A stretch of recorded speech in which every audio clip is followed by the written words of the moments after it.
and the girls. So, Chair, do we have, if I can ask my county, through the governor, But we are not a girl. in the new scheme, do we have a broker anywhere so that we can do some mathematics? Maybe they will answer. Those are very serious. Maybe Chair has had experience of insurance.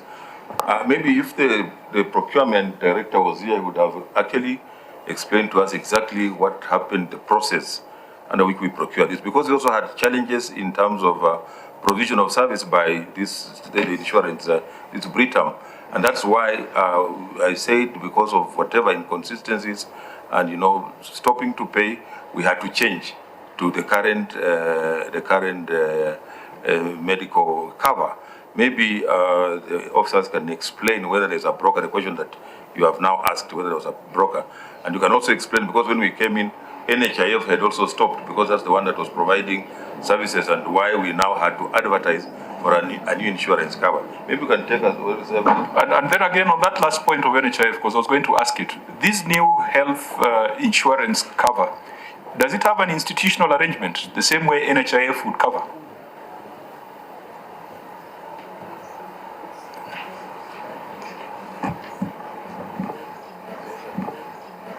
Once more, Chair. We have a new medical scheme. Insurance. We had a sitting with Jubilee, the Transnep agreement, and we have been having quarterly meetings with yes, as similar to that. It has yes, as similar to that. It has with SHA. So, have you tried getting them for the same complement of staff? Senator Wambua, then Senator Wakoli, then we.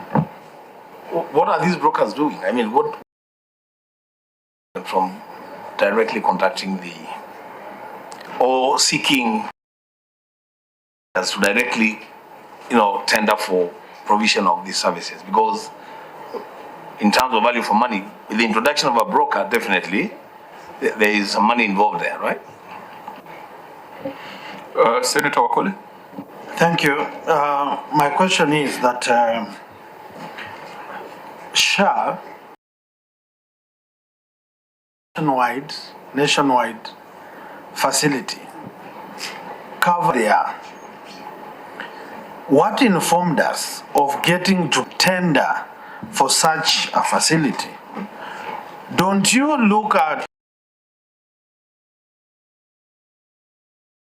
how accessible the facility is before you go and advertise? Because you must do an analysis of service providers, because it shows us that there is services. Thank you. Honorable political angle. Okay. 275. Was there no so that clarity can be? So maybe the OAG can go first, Chair, through your indulgence. Then the governor should tell us what happened. Okay, let's make very brief responses, OAG. Thank you, Honorable Chair. In terms of value for money, we had queried for evidence that services were rendered to employees. In terms of the details of the claim made, and as are the list of claims without the amount. Able to confirm whether the county government got value for money in absence of that information. Okay, Chief Officer. Thank you, Chair.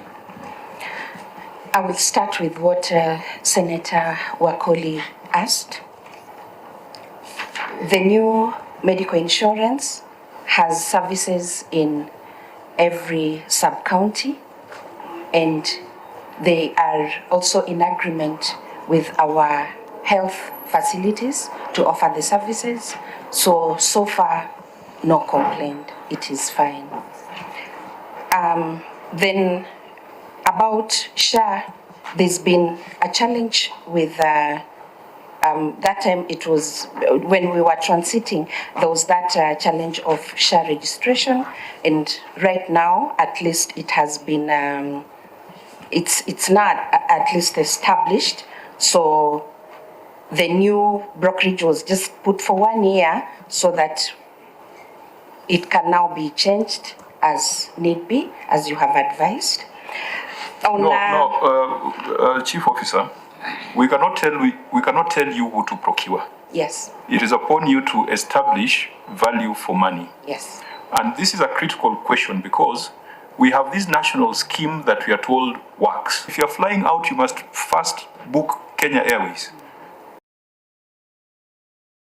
to Emirates or Qatar.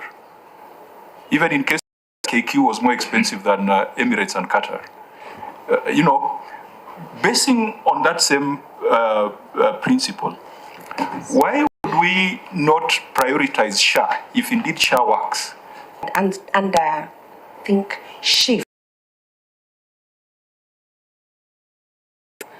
Establishing, farming up, Chair. So you want to tell me that in 1 year, because we went live in October 2024, that 1 year down the line, the government insurance arrangements cannot cover county employees? Chair, this question to the CEO of SHA. Of us speak, they say we are playing politics, but if you carried out employees of Bungoma County and ask them today, can we move you to SHA from Jubilee? I doubt that you will get a positive response.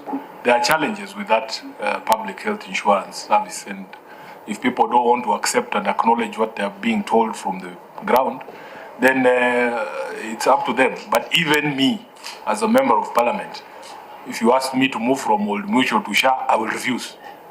Because I will not be very secure in the fact that my family will get the care that I want. Honorable members, I didn't want us to have this. Politics. I don't want us to debate this from the global perspective. There is no basis on that argument. Order, Senator Cherargei. No, but I'm just being honest. Order, PSC Senator. does not procure. This is a user.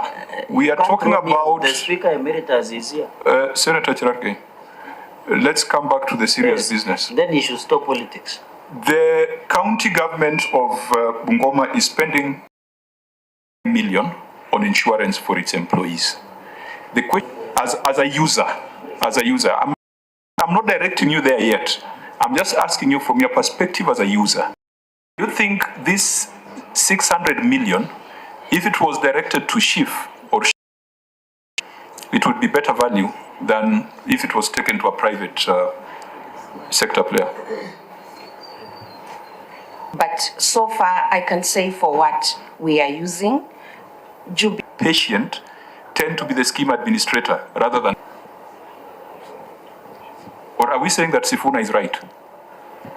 Who is going to be in a better space as part of this government scheme or the scheme that you currently have? That has nothing to do with Sifuna, Honorable Chair. Yeah, you're right. Governor, I think you understand. I do. Yeah, just give us this comfort so that SHA is working.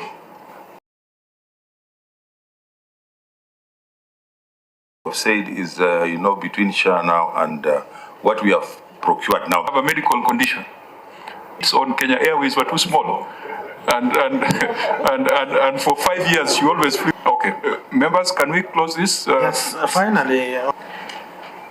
I thought, and my good governor is government allied chairman of agriculture.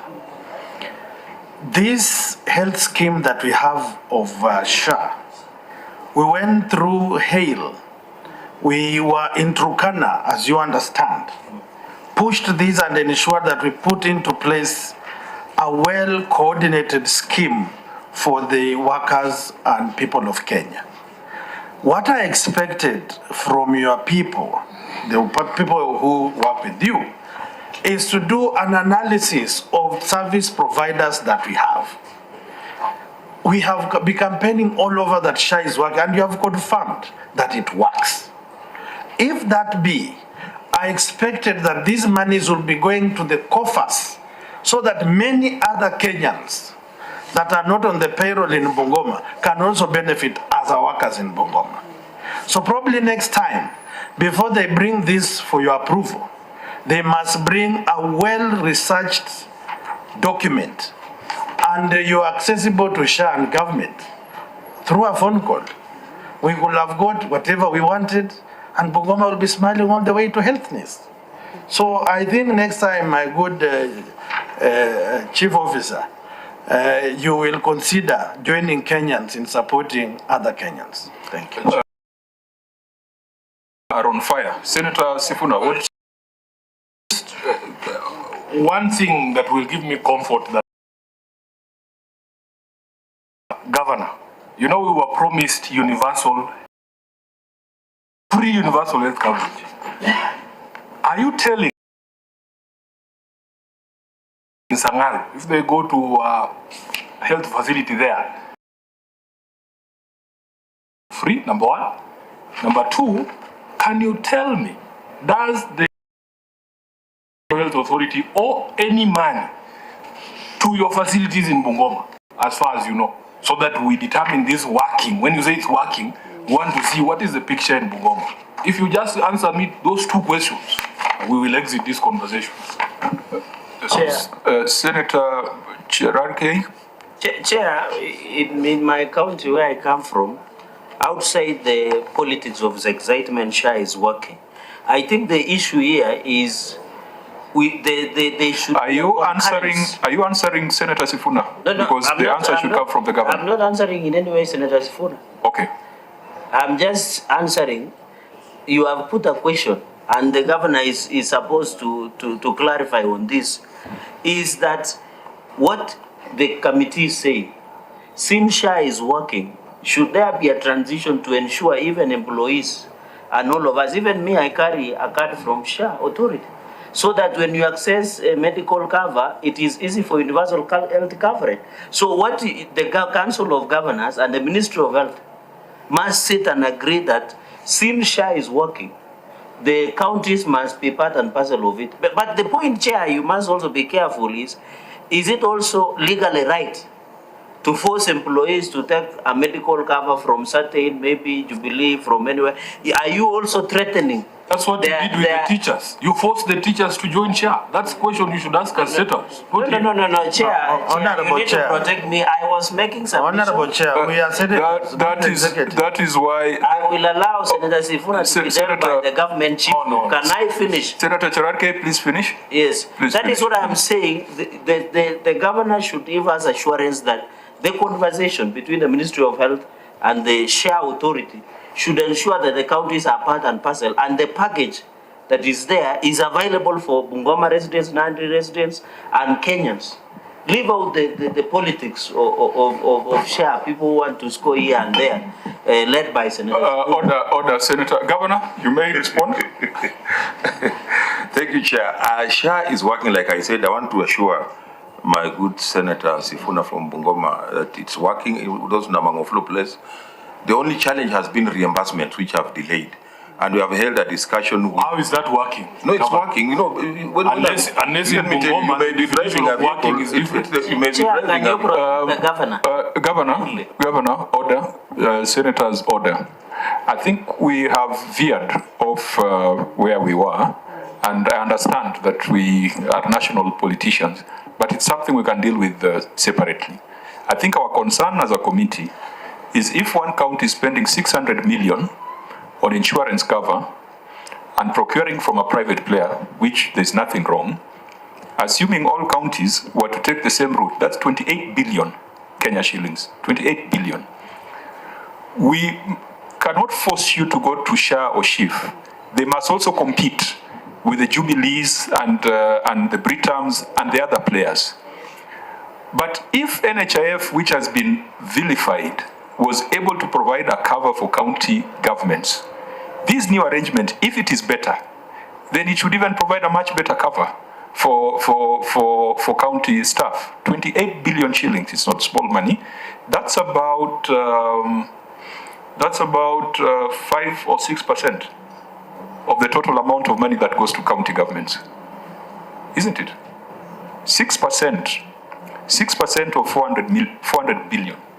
6% is going to insurance. So if the government scheme could come up with a cover, a product that works, that then should be the go-to scheme. But from what I'm hearing from the government apologists and the government critics, it appears that we are all in agreement that we still don't have a solution. So we move on. But on the audit issues here, Auditor General, please advise us on the lawfulness of the procurement of service providers here. Please ensure that you get the policy document for the past and the current cover. And then I think there are other things like the claims or loss history that you have asked for. You will advise us, having looked at what has been submitted by the county when you're writing our report. That's noted, Chair. Chair, just a question. Are the two insurance covers running concurrently?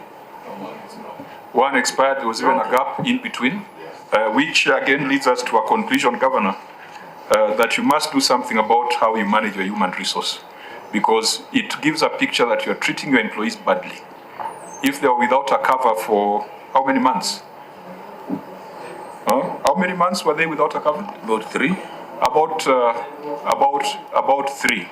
As an employee, if you're in that situation, you would easily resign and look for greener pastures. Sure, that's why we have said we have aligned now whatever we have with the financial year, so there's no gap.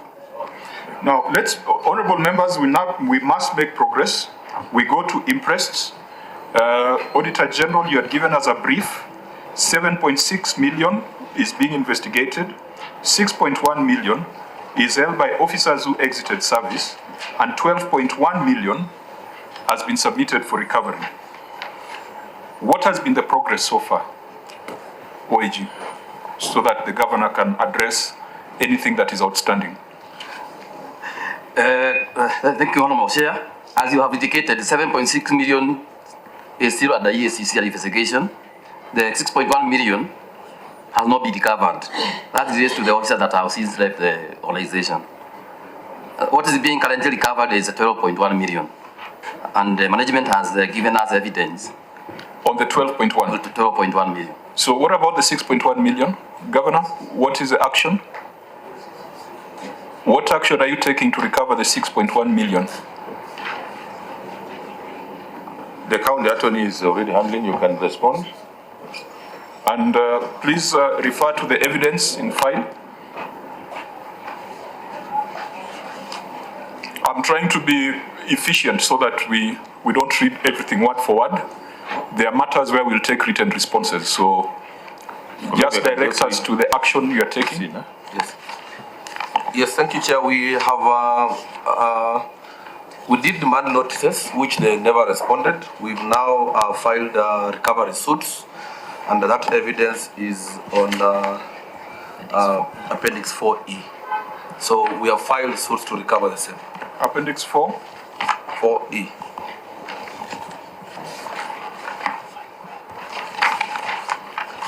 Auditor General, had you gone through that Appendix 4D?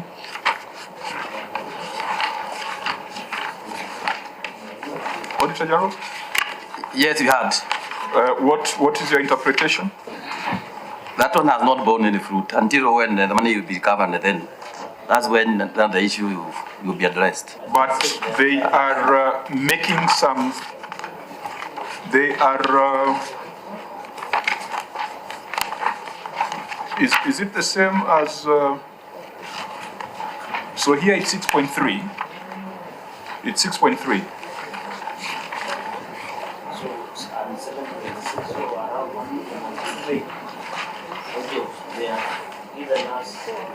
Yeah, they have given us a total of 6.3, but the one that was being followed up was 7.6 million. That's the ESCC one. Yeah. Out of 12, it means that 6 million has been paid. That's why they are following up 6.3 million. And also interest, Chair, through the interest. What we can do, because we have much bigger issues in the report, we have a standard recommendation on recovery of interest. That is one area where the PFM regulations have been very clear on what action needs to be taken. So you don't even need to waste time. If these are not going to bear any fruit, the onus is on the accounting officer. I think that's how the PFM regulation is crafted.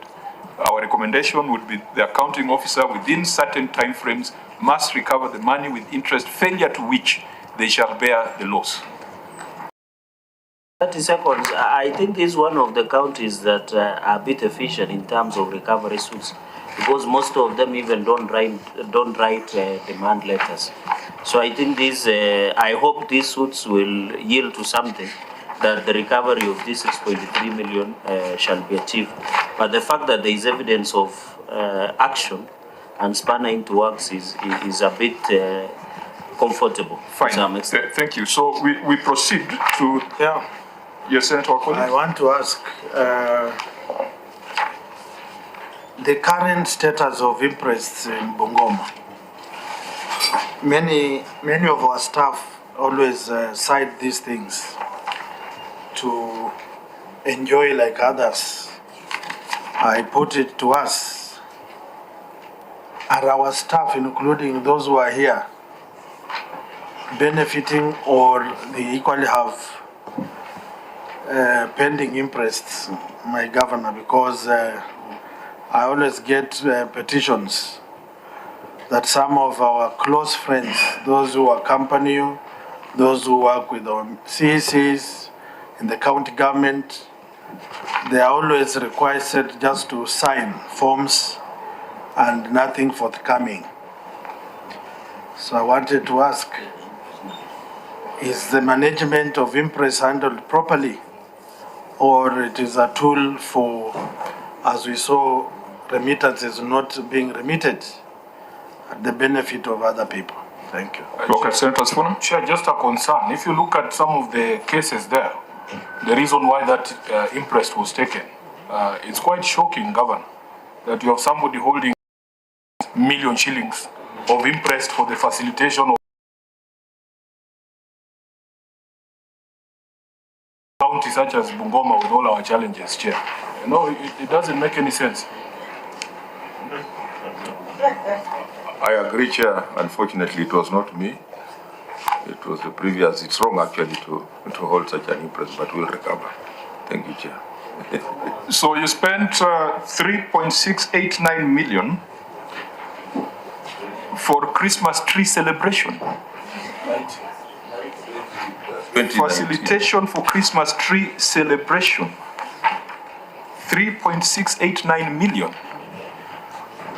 Governor, you see the things that make people feel like devolution is not working. I thought we had seen crazier things where there was a housewarming for 5 million. Now you have a Christmas tree lighting at 3.6 million, and the money has not even been brought back. Chair, just for the record, because I know media will say I am the one who has done that. It is 2019. Please, Chair, I also need protection. Because what is going on? No, you are not under any threat, Governor. Because, you know, you are dressing like, you know, it's me.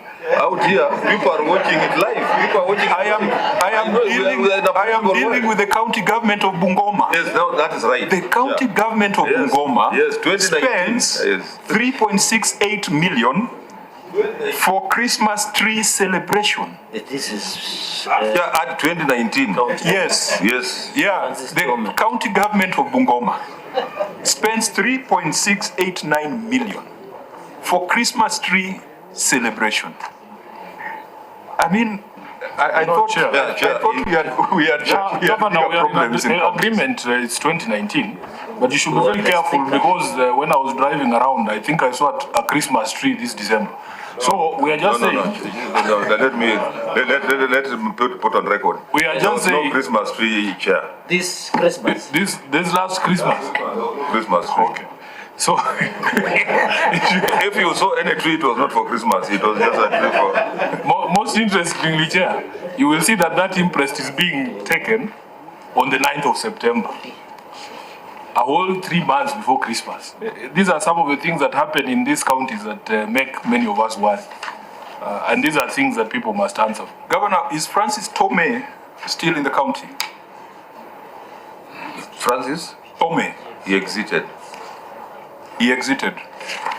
This is a guy who was lighting up a Christmas tree in September at a cost of 3.6 million. You see why it's difficult sometimes to fight for more resources to go to county government? There's a clarification here. Chair, maybe we need to be on the same page because whatever we have here, the impress warrant is facilitation to Mbale benchmarking. But no, my friend, we are reading your documents. The case that you have told us you have filed in court is a plaint and an affidavit sworn in support of those facts by the county attorney, by a gentleman called Ambrose Makoha. Who is Ambrose Makoha? These are your own documents, Governor. We're not making this thing up. We are reading paragraph 5 of the plaint, County Government of Bungoma versus Francis Tome.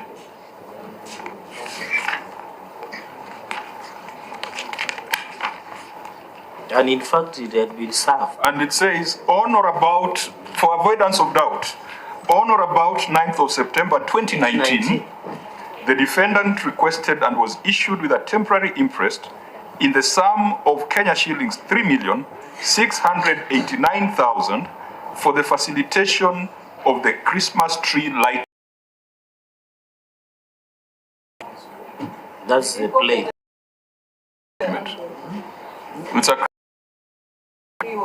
It's 3.6 million and it is in September.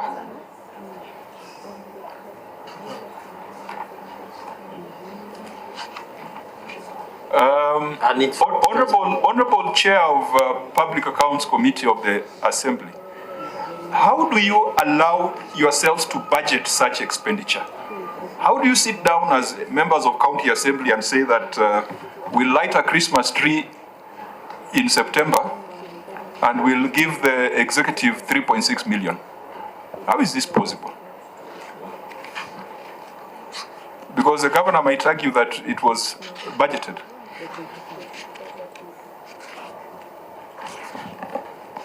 Thank you, Honorable Chair. We do not have such an item in the budget. But 3.6 million was spent. Then that is fraud. Do you light your Christmas trees in September? It's supposed to be in December, not September. Chair, maybe... Honorable Chair, I would like...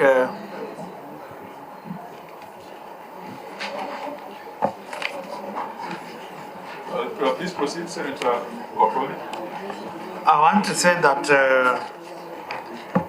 this amount was spent in September as it's seen.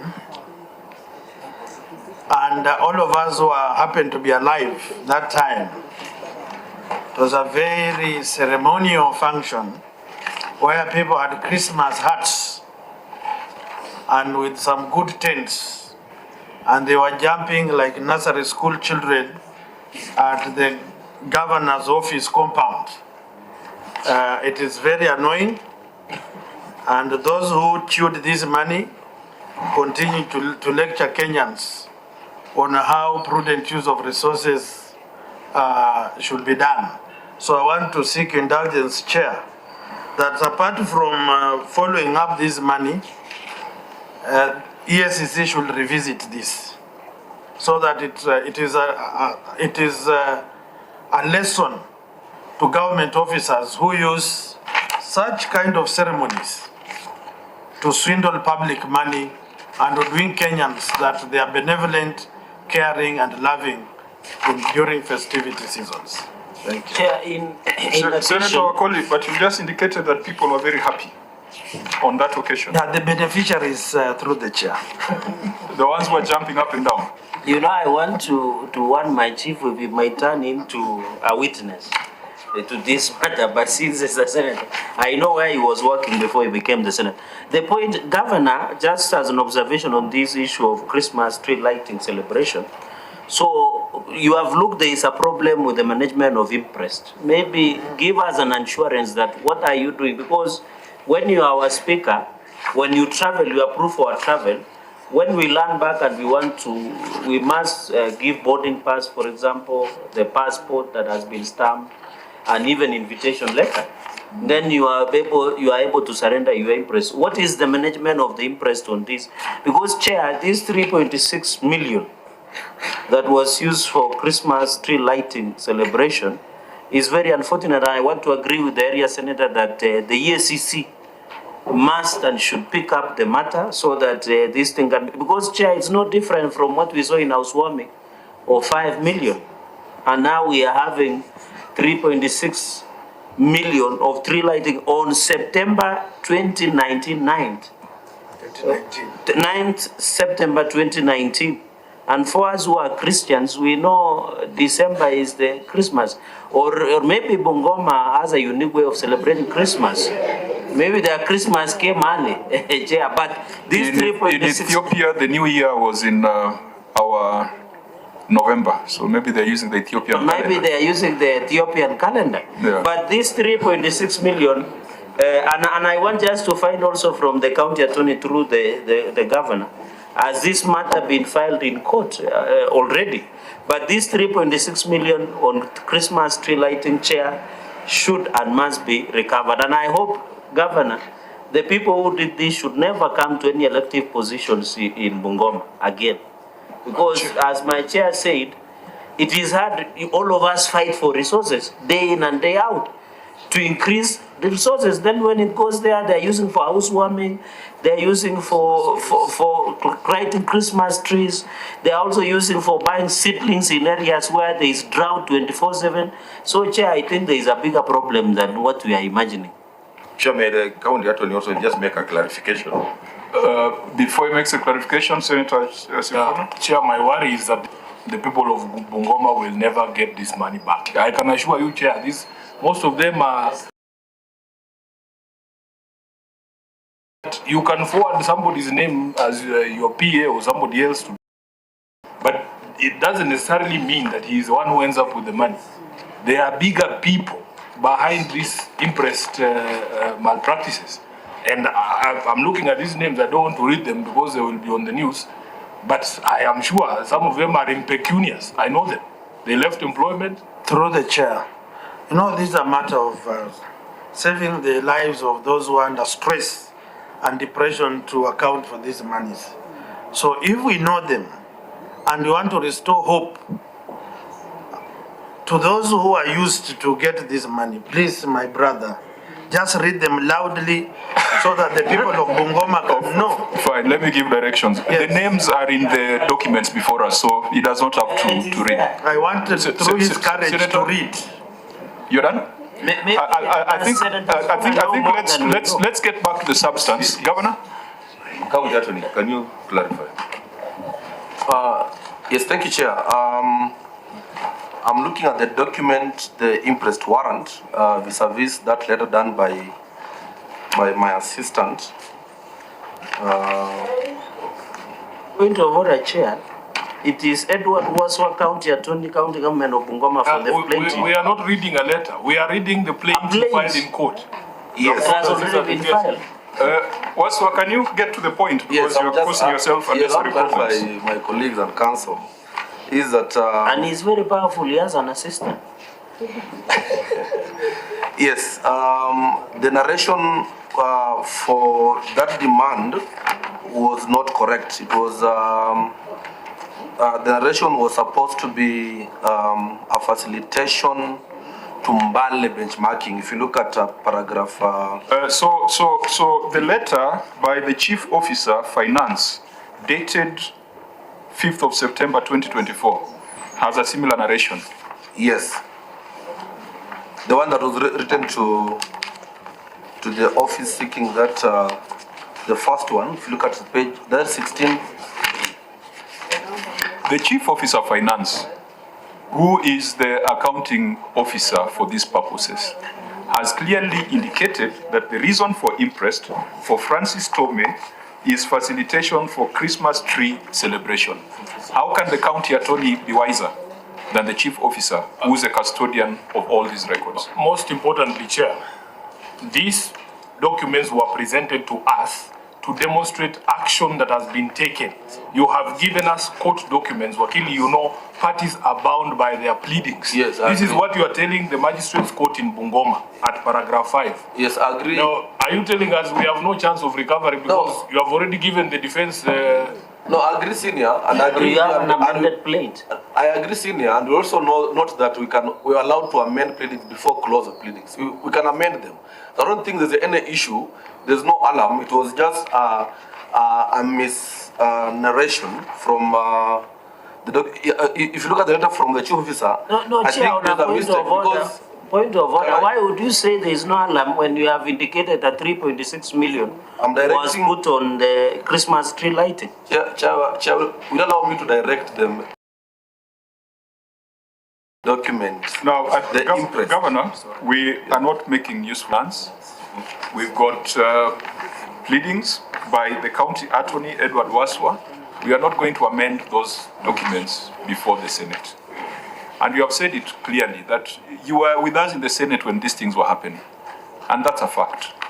But we must point out the madness that goes on in county governments. And that is why in your 5 years in the Senate, you saw we fought 11 times to pass the new formula for allocation of revenue.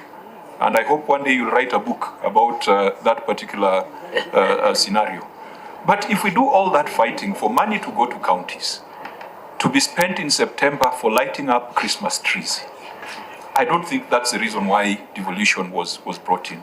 I think on this matter, members, beyond relying on what the PFM regulations require for recovery, this is a matter that is unethical. This is a matter that must be escalated to the Ethics and Anti-Corruption Commission. I know they're around, and this is a matter that we must mark to them because it cannot be acceptable. Really, guys, diverting money for KIPES to go to border borders, diverting money from executive to go to housewarming, at least there's a house you can see being warmed.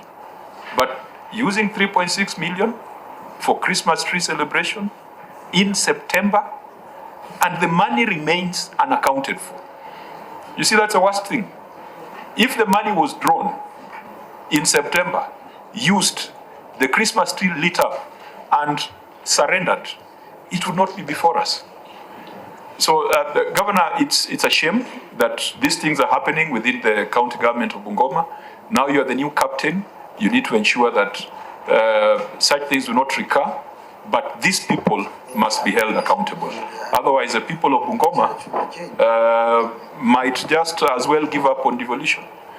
So, can we close at that point and move to the next issue? Because I think we have prosecuted this enough. There was just a small matter on impress management.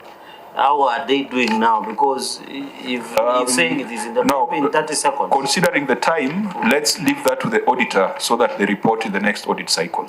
Okay. So let's progress. We are done with the issues that were raised with the financial statements. We will take your written responses on budgetary control and performance and resolve prior year matters. We'll also consider the written responses. On excessive wage bill, Governor, we are alarmed that your wage bill has grown from 47% to 53%.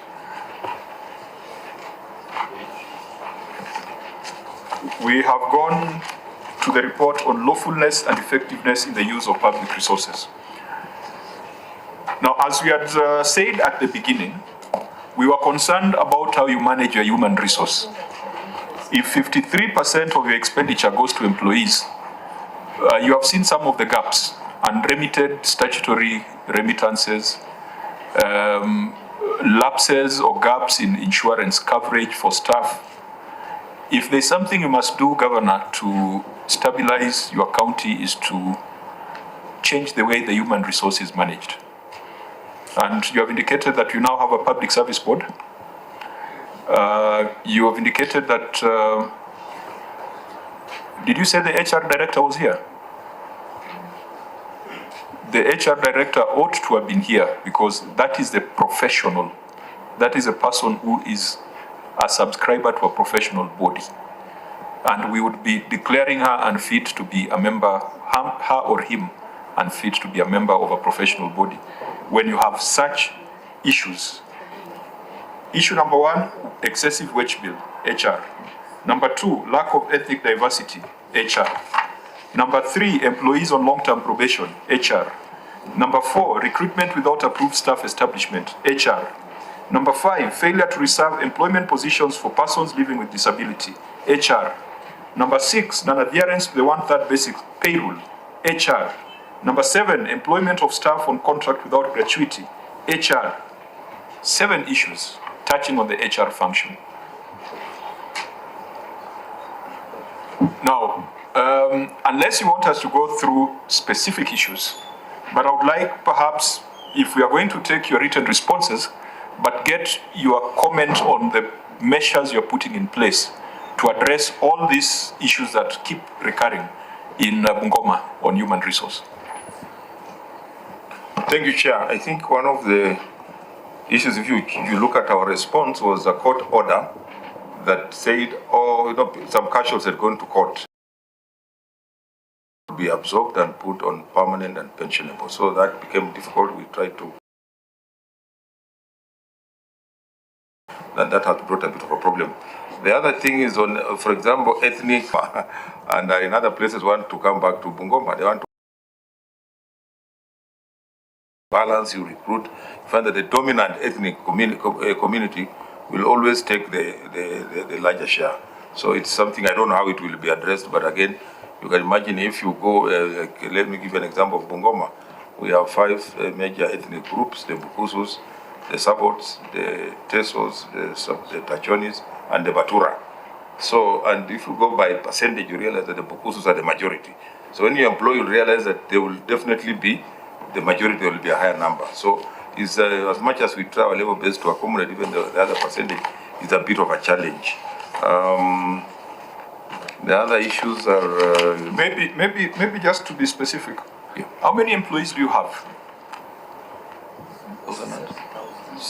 6,000. What was it, that number? CS?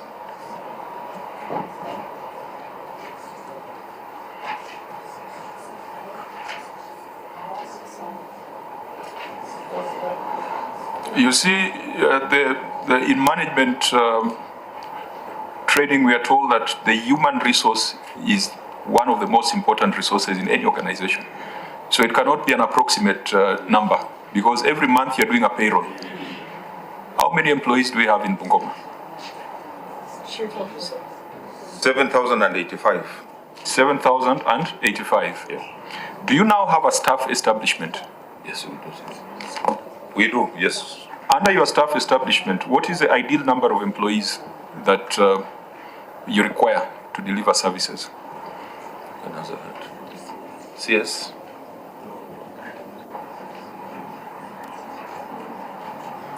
Governor? CS, I thought the CS would have that. Yeah, because you're saying you have a staff establishment. The staff establishment is not just an organogram. It defines the positions required and the numbers required in an ideal situation.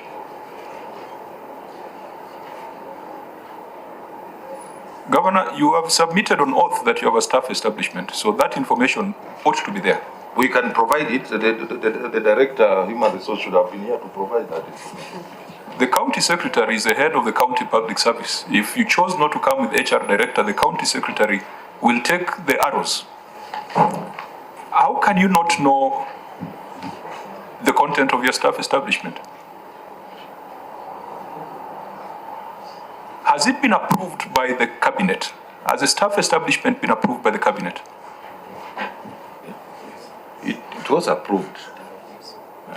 So if it was approved, county secretary, what did you approve? What did cabinet approve?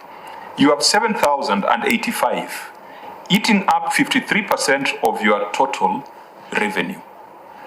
In your staff establishment that requires 10,000 people, then for you to implement it, the problem is going to get worse. So this is a question that I think CEC level, governor level, it's a question that you must be able to address. What is your ideal number of employees as per your staff establishment?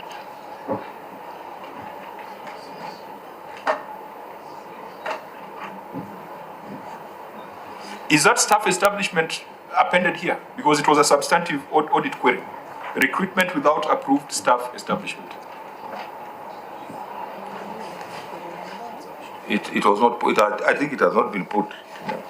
So it means that that matter is unaddressed. Because the auditor had queried that you didn't have a staff establishment, it had not been approved, but in your response you're saying you have it. So if you have it, then that figure must be there. Now, Governor, you know, now you need to crack the whip. Because we know you. You have been with us for 5 years. If someone should not make you look like you don't know what you're doing. That information, there must be someone you're employing. There's someone you're paying a salary to have that information. Because I know you're at CEO, you might not have the specifics. Who's that person you're paying a salary to know these things? County Secretary, can you say something? County Secretary, you are being paid a salary to have this information. Tell us, what is your ideal staff complement as per your approved staff establishment? Chair, put on the it's not on? Okay. Chair, thank you so much. We have a staff establishment. When I came in office last year, we didn't have one, and this matter was actually recurring. We went and we worked on it. The document came to the cabinet, was approved. We have 7,800. The 7,800 or 7,008? 7,085. But as we speak now, example from the courts, where the court has now ruled in favor of the casuals, and that is around 463. Now we are having excess numbers because the court has directed us to employ No, that's not a problem. Yes. That's not a problem. As per your staff establishment, what is your ideal number? It's around 7,800. Are you saying something that is verifiable? You know, if you don't have it, you just tell us you don't have it. Yeah, I don't have the exact figure now because what we were doing was we were looking at every department, what is the optimal number. Like, for example, health, we have the numbers. So I don't have the breakdown to sum all of them so that we have the exact number to tell this committee at the moment. As the head of the county public service,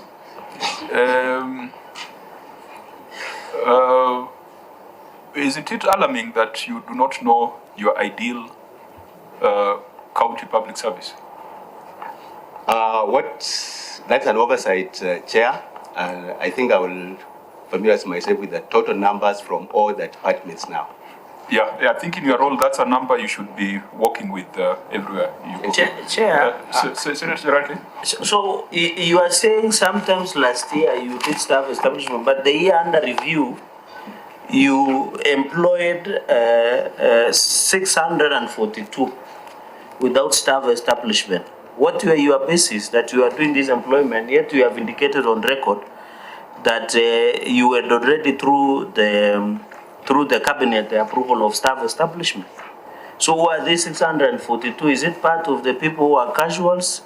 Because, Chair, if you look at in the report that there were 694 employees, 642, were they new ones or was on additional? One. Number two, what was the basis of the court order that you got? And then number three, this staff establishment and segregation of staff. These 7,085 chair, are they in permanent and pensionable terms or the others who are on casual? If you can answer those three questions, Chair, did we not? And finally, maybe the MCS, with this staff establishment, when you did the audit, Were you able to see this document? Because it's just a document that should be provided. Chair, I yield back. Fine, you can have very quick responses so that we can go to projects. Yeah, thank you, Chair. The number that we have given, that is 7,085, it comprises both those on permanent and those ones also who are on contract. Now, the numbers that we employed last year, those were also casuals who had worked for several years, especially in the Department of Health. And my Honorable Senator, our colleague, is very much briefed to this matter. So that figure was more of regularization because they were also casuals. The other casuals, the 463, those ones were casuals who were working in the defunct system. And therefore, they went to court in 2013, and the case has tracked on until it was finalized this year, and that is why we are bringing them on board. So those are the two categories of casuals that we are referring to. Now, honorable members, there was a payroll audit that was done by the Office of the Auditor General. OAG, can you confirm that it covered Bungoma County? Yes, it covered Bungoma County, Honorable Chair. We had agreed as a committee that all counties whose wage bill was above 50%, we were going to conduct an inquiry so that we deal with the specific issues, we get to the bottom of the problems, and we find out from the counties if there is any intervention that they need from the Senate. I want to propose that all these HR issues, even though we are going to consider the written responses, we are going to make specific recommendations, but Bungoma will be on the list of the counties that will appear before this committee to go through the payroll audit by the Office of the Auditor General. So I think the HR issues here some of them we have already covered. Employment of staff on contract without gratuity provision. I think that was the 549 million that we were talking about earlier. So I think that would be the direction. We'll take the written responses, make our recommendations, but have a specific meeting to address the payroll audit. Governor, again, the auditor is citing failure to provide monthly progress reports of procurement contracts. The person you pay a salary to provide monthly progress report, who is that person?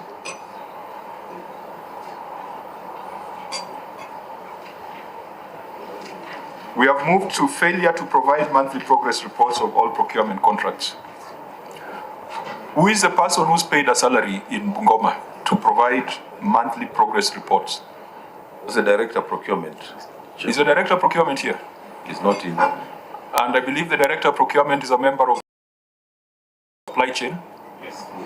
So why would the national body if they cannot execute such small things?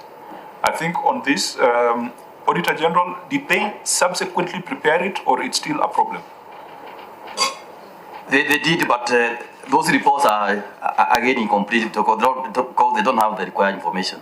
We shall be citing the Director Supply Chain for professional negligence, but not just for professional negligence. I'm sure that there are offenses under the Act, and I'm sure this is one of them. So that one, and I think, Governor, we have moved to a new regime where we are not just blaming the governor. We are putting the blame right where it belongs. Because if someone was to provide a procurement monthly progress report and is being paid a salary for it and is not doing it, and you're doing nothing about him, then you have to do something about him. But don't wait for us to be the ones to initiate action.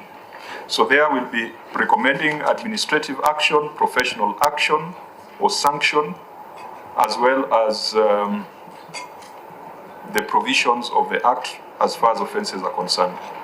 Project implementation status report, again, this looks like a procurement issue. Is that a procurement issue, or that was, who's responsible for this? Chief Officer Finance? Chair, it's the Director Procurement and Director Budget. So again, Director Procurement is on this. We will look at what you have responded and take a view. Payment for subscription to other entities. This is an old problem. It was our Speaker, we have a standard recommendation. We want to ensure that when we are sending public money to these institutions, there is a clear legal framework.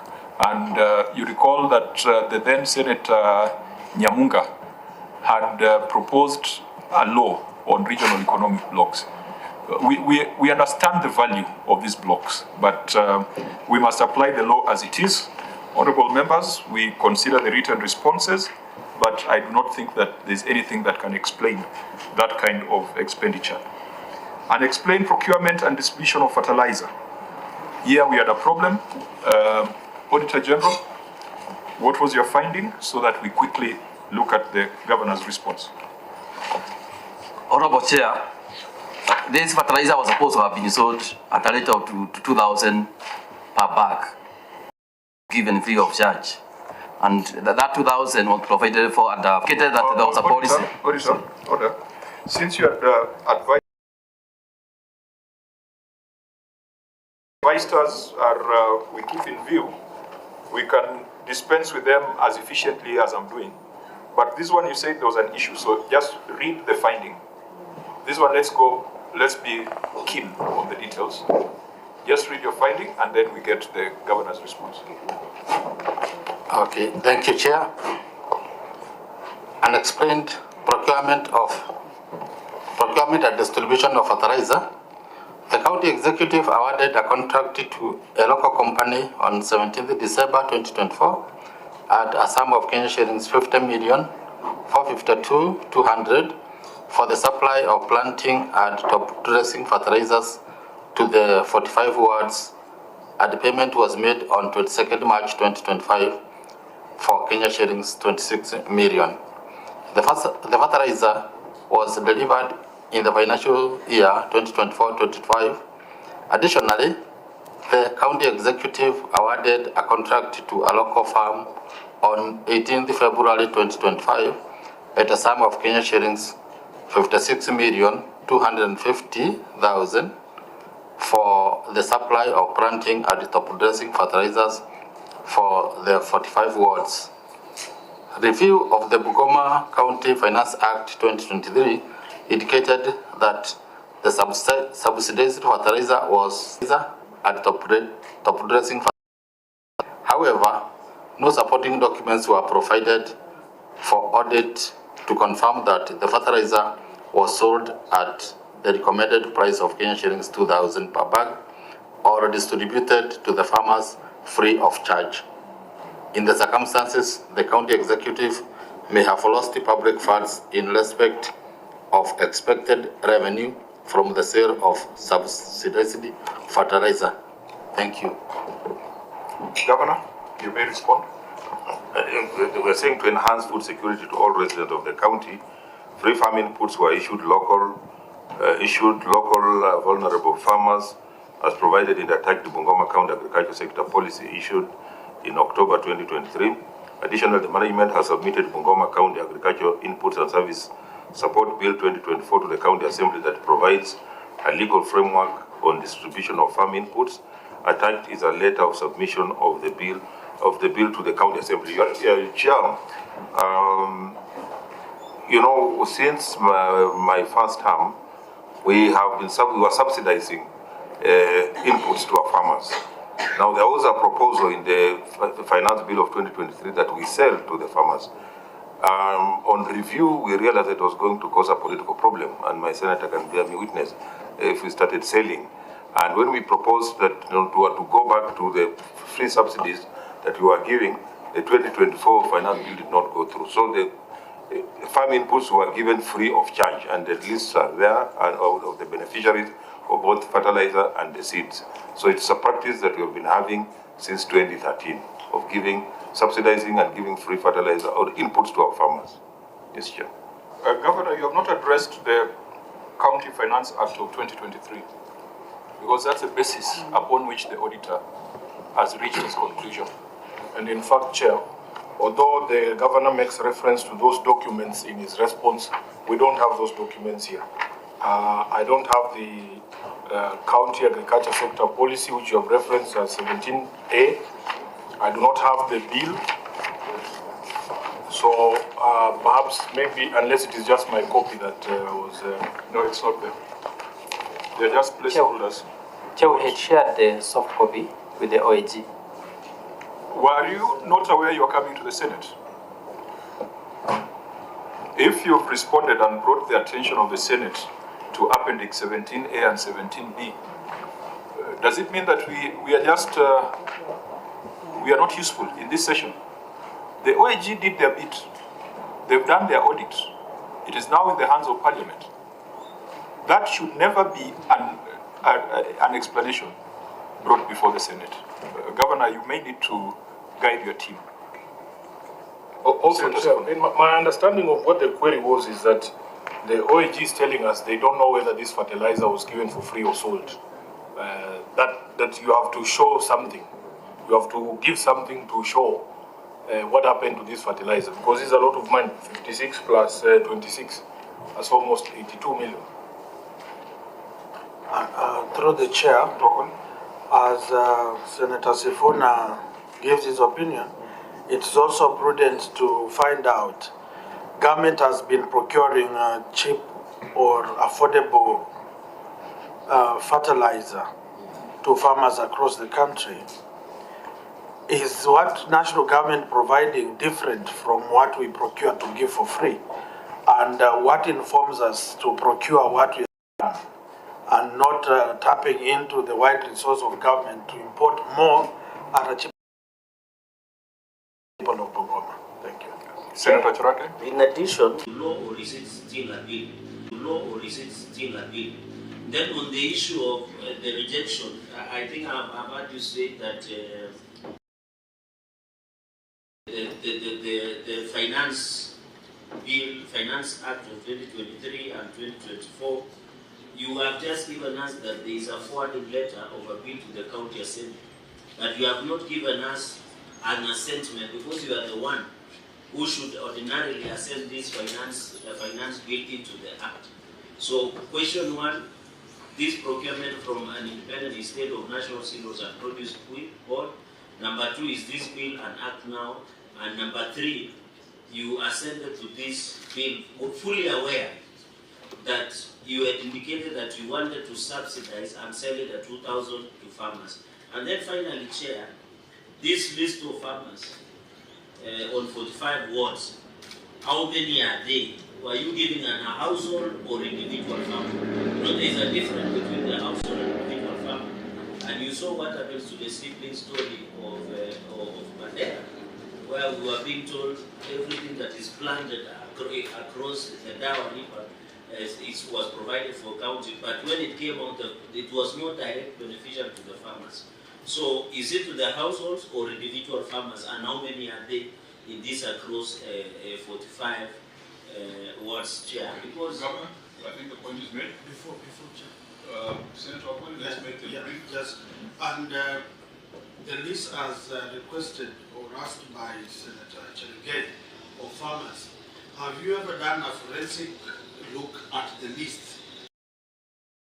That the list that are being forwarded to you as beneficiaries are the true beneficiaries of the fertilizer, or they are conduits, at least just written for purposes of receiving fertilizer and benefiting somebody who is taking advantage of the process? Thank you. John, thank you. I think that to start with, we changed, we moved from maybe this last financial year, we bought from government to government at 2,000, so we didn't give to a private, after the audit was done, we didn't give now this time to a private supplier. It was government to government, National Cereals Board. The lists that we normally have vetting committees at all the ward, in all the wards, which includes the MCA, includes the ward administrators and other stakeholders who come up with a list of the beneficiaries, the vulnerable people. And we verify and confirm that those are vulnerable people, and people can even see it's normally public participation before the fertilizer is given out. So I think that list, expected that agriculture people should have forwarded the list, okay, the list of the beneficiaries, because it should be there, and I'm sure that it's there. Why it was not provided for, I don't know, you can explain that. Yes. If you allow me, Chair, at the time of audit, the list was reviewed, and that query was dropped. The component of failure to provide was dropped because the list was reviewed. So what remains is to authority to issue for free. No, we want to get that assurance as a Senate, because the amounts involved, the 82 million, is approximately 41,000 bags. If you assume it's 2,000 per bag, it comes to about 41,000.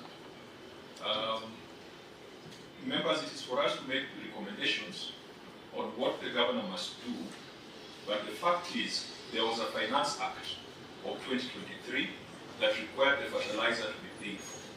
The fertilizer was not paid to be sold. Yes, to be sold at 2,000. That was an act of the county assembly. It is lawful, and I think what you are required to do was to abide by it, or if it's impractical, to amend it. So it was not amended, so the law stands. So are you saying we made a mistake to give free fertilizer to vulnerable people of Bungoma? Because you signed a law, and all the laws of the county are signed by the governor. You, Governor Lusaka, signed a law saying you will give out fertilizer at a subsidized rate of 2,000. You signed it. We're just asking you to abide by the law that you signed. Can an executive order overrule? You cannot overrule the county assembly through an executive order. Okay. Otherwise, Governor, there would be no need to bring a bill before the assembly. You should just have done it from the initial stages. You have been the Speaker of the Senate, the upper house. Of course. And you know, if you were to go by executive orders, a lot of things would not have happened the way they happened in the past. Anyway, I get your point, but we gave free fertilizer to our people.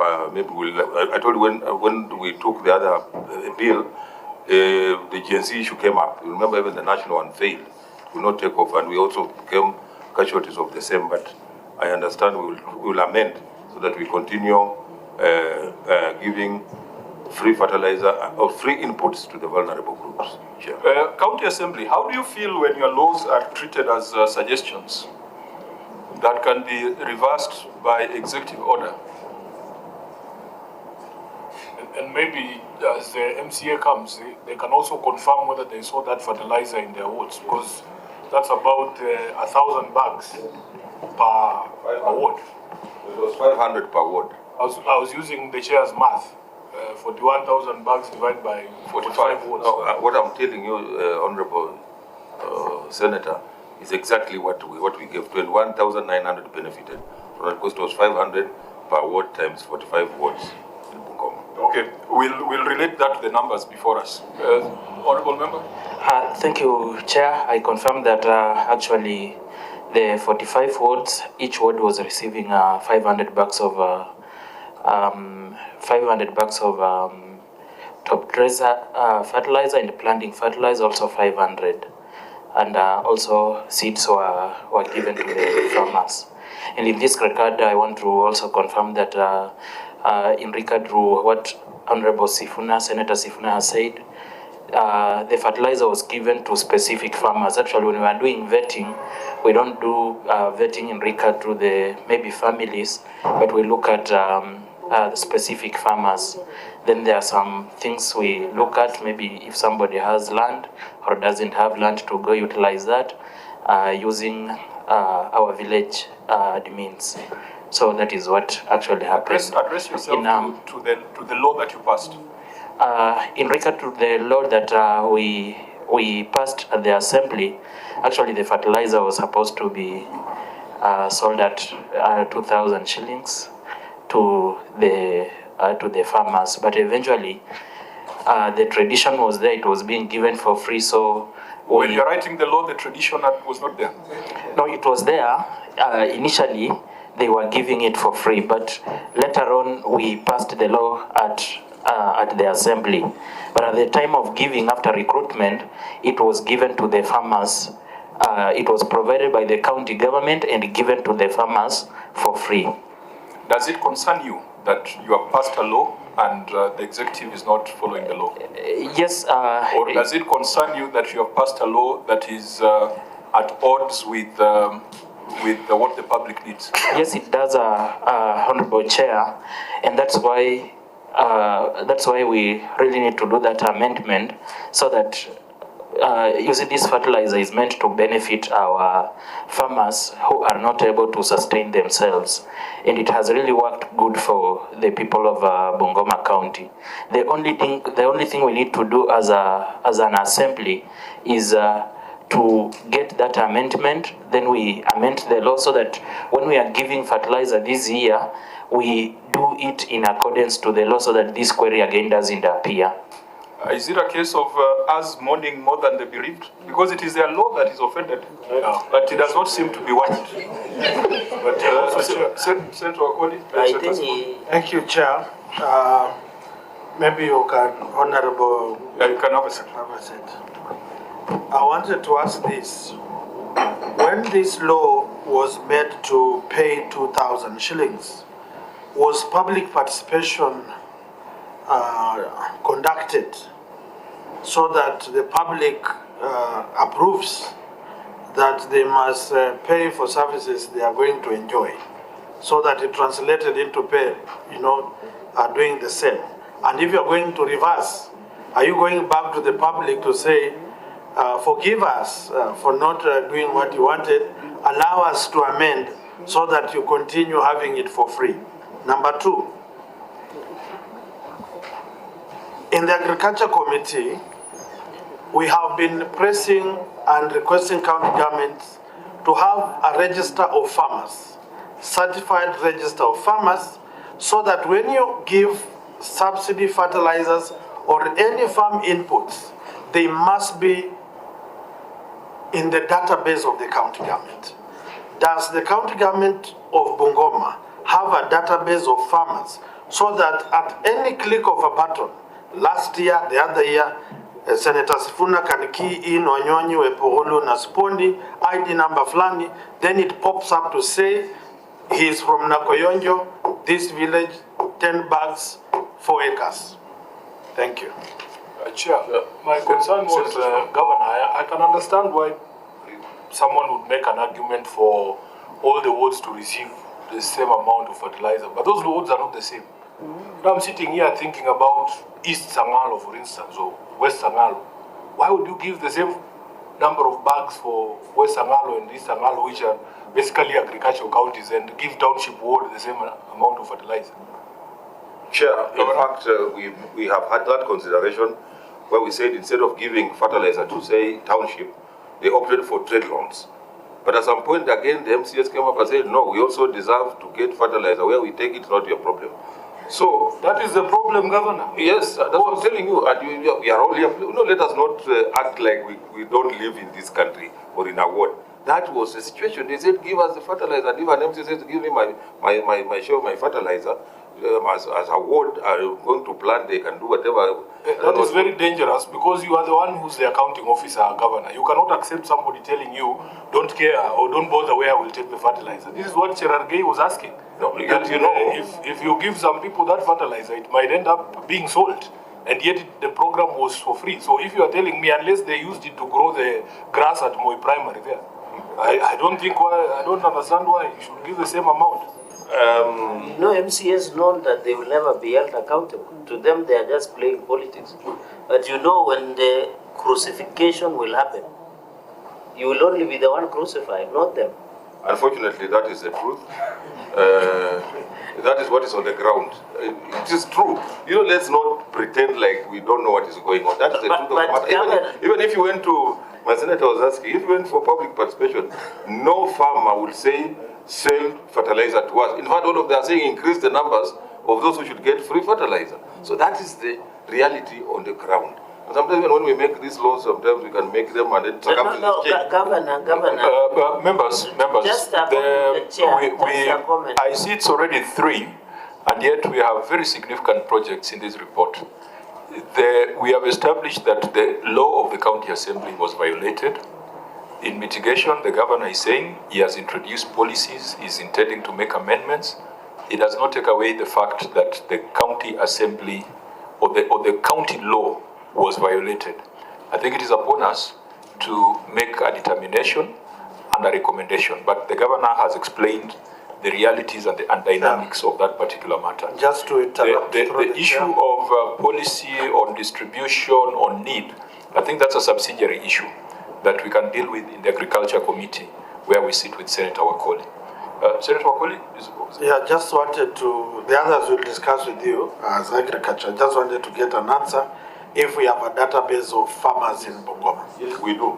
We actually have a database, and that is what was used to get the fertilizer from the cereals. Okay. The KIAMI system, Chair, and you're also the Chair of Agriculture, the way I am. So the KIAMI system has assisted to have all the data of the farmers. So on a click of a button, you can know which farmer is where. Okay, so this particular matter speaks to public participation. The Finance Act passed by the Assembly.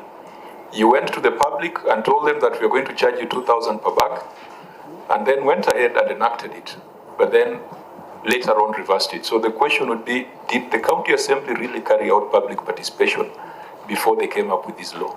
I think that's a matter that we will make our recommendations, and then you will have to implement what we recommend. Honorable members, let's move to cattle dips. Governor, sitting in Nairobi looking at cattle dips is not very elegant. This issue of cattle dips, let the County Assembly do the necessary oversight and make appropriate recommendations so that we go to Masinde Muliro Stadium. Just 30 seconds. Since these cattle dips and the issue of fertilizer, Governor, I saw you cautiously avoided to tell us how many farmers do you have in Bungoma? We know nationally there are about 4 to 6 billion. Since you said you have the database, I think you can just give us the number, then we move to the next. The number who benefited, I don't know the total number, but I know the ones who benefited from our program. You said you have a register of farmers. There was a register of farmers. There's a register of farmers, but I can't tell honestly. I can't tell it off head now. I will be lying, and I'm on. Your CC Agriculture is present? No, not here. Because I know the national government was registering farmers, so yes. I would expect there would be a database. Yes. Is it the same database, or you have separate ones? It's the same. It should be the same thing. Yeah. So I think members, that is something that can be established. Let's go to Masinde Muliro Stadium. Masinde Muliro Stadium, Auditor, what was your concern? Thank you, Chair. Construction of Masinde Muliro Stadium. The County Executive awarded a contract for construction of Masinde Muliro Stadium to a local company on 26 April 2019 at a contract sum of Kenya shillings 679,386,376. This was later revised to Kenya shillings 807,464,800. The initial completion date was 14th June 2021, but was revised 4 times, and the last revised completion date was 16th December 2025. Review of the payments records revealed that the company was paid Kenya shillings 39,711,882 as the final payment for certificate numbers 2, 3, 4, 11, 13, and 14. Which had been partially paid. However, the current status of the project could not be established as management did not provide the information on site instructions, schedule of outstanding works, and the title deed for the land on which the stadium is built. Audit inspection conducted on 23 July 2025 revealed that the works had stalled for over an year and the contractor was not on site. The external fence that was built had structural defects. A section of the fence facing the VIP entrance was bending outwards, thereby forming a huge crack on the floor between the fence and the adjacent ground. No explanation was given for this defect. Also, some offices had already moved in and occupied the office block even before completion of the project and had offer for occupation. In the circumstances, value for money was not achieved on this project. Thank you. Governor, your response? Through the chair, On the current status of the project, management has provided the project status report dated 17 July 2025. Sorry, for Hansard purposes, just reintroduce yourself. Sorry, my name is Carol Makali, CC member for finance. Okay, proceed. The management has provided the project status report dated 17 July 2025, and the report includes schedule of outstanding works. The project is 95% complete as per the attached project status report. Management has further provided minutes of the site meeting held on 21st February 2025. And in this meeting, site instructions were given to the contractor who was in attendance. Instructions have been highlighted on page 3 of the attached site minutes under Appendix 19B. On the title deed for the land, the stadium land is registered under the defunct Bungoma County Council as per the attached copy of the land search. No work was ongoing for almost 1 year and the contractor was not on site. The management is saying the contract for this project expired on 16 December 2025. The county government is engaging the national government to complete the remaining works.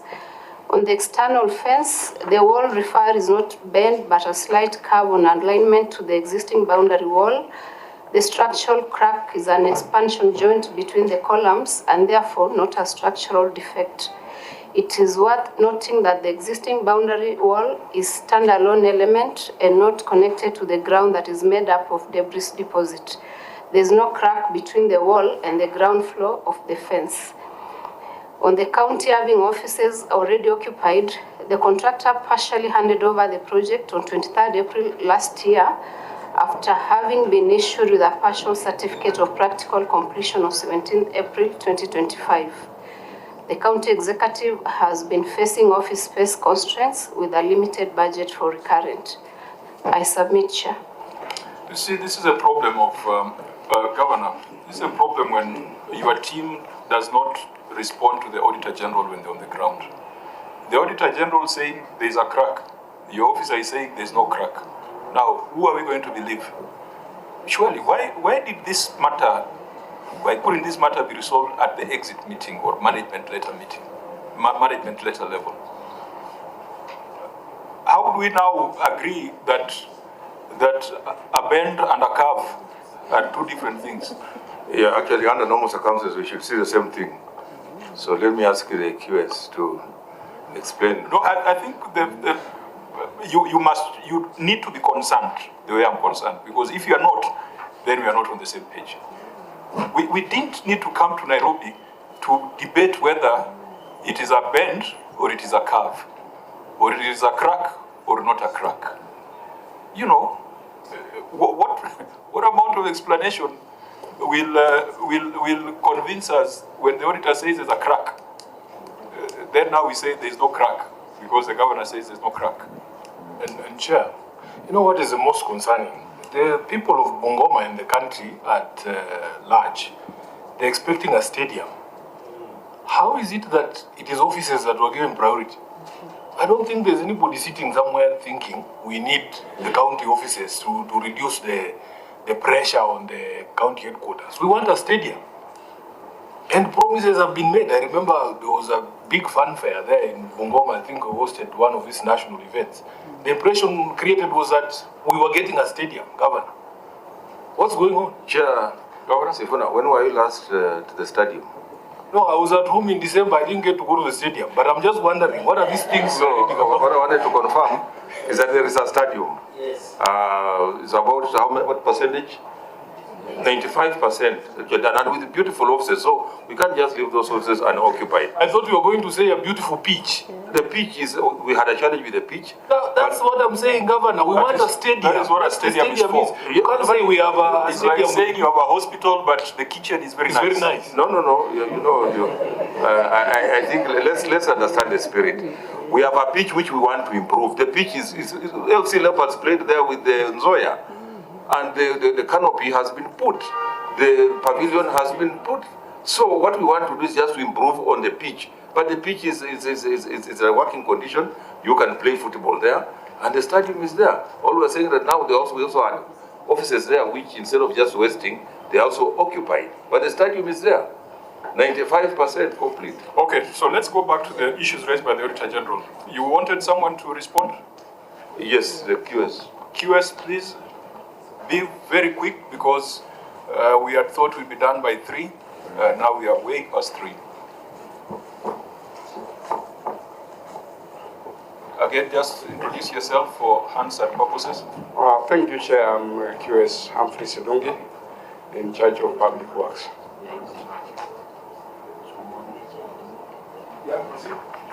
Yes, as per the management response, I got the information about what the auditor had raised. I went and cross-checked.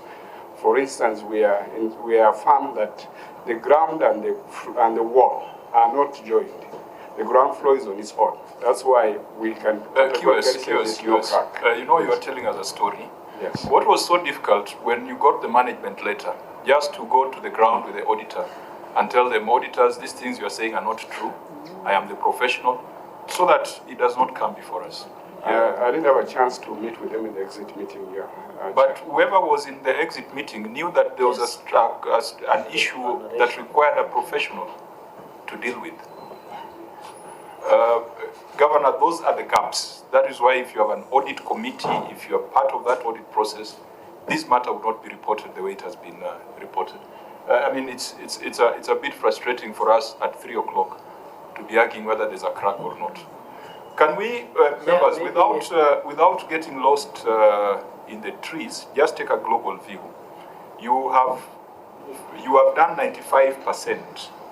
What's a plan to get to 100% and to ensure that you deliver fully for the people of Bungoma? Chair, maybe can I address a question that was observed by the OAG? Okay, this please make it brief. This title deed for the land on which the stadium is built, is it a veil so that it becomes easy? Is it a veil? You know, I've been to this stadium before. Fine. If it's there, just tell us the appendix. Governor? Yeah, the stadium land is registered under the defunct Bungoma County Council as per the attached copy of the land search. Which is next. Search 19C. Fine, as you go there, what's a plan to 100%? Yeah, 100%. The canopy, there was a delay in the terms of supply of materials, and that's being done by the national government.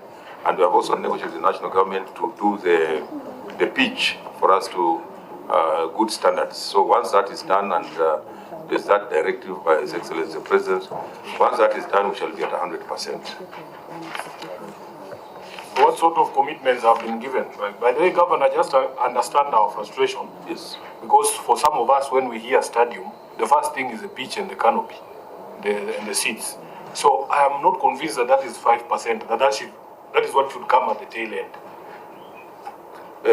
Honorable Senator, we have had a lot of challenges with the contractor, that local contractor called Now. We've pushed left, right, even to get to where we are has been a big challenge. Even some of these audit queries that you are seeing here have been as a result of that particular contractor. We have pushed until where we are, and that's why we say now for us to be able to conclude, because like you're saying, even as we want a stadium, our focus is the 2027 AFCON. We are also waiting to be part of it. So we want that to be done, and that's why the pitch, that's why we have, as the national government, and there's a commitment that they are going to do it for us. Honorable members, maybe finally, Senator Wakoli. I want to ask my people, these offices that we are enjoying the ambience, do they have water, sewage facilities to allow officers to use those facilities? Governor? The county secretary and those who are living there are here. They can they can tell us whether there's water or not. The county secretary is the one leading. Sorry, through the chair, when my people in Bungoma are watching, they'll be watching him answer this question so that... County secretary, direct to the point. Yeah. Chair, I want to confirm that we have clean water and a sewer system. I am also a beneficiary of that temporary arrangement. So we have the facilities, the way Honorable Senator has asked. We have. Thank you. Okay. Chair, I want him to expound on the temporary arrangement so that we move to the next level. You know I come to that pitch, right? Yes. So I can fly this evening and get you off guard. So please tell us the truth. Chair, Honorable Speaker, Honorable Senator, you are most welcome to my office and you will enjoy the facility. Order. Address yourself to the committee, please. Yeah. That is a stadium, my friend. That is not your office. Address yourself to the committee. You'll be safer that way. Thank you, Chair. What I can say is that we don't intend to have the stadium as offices.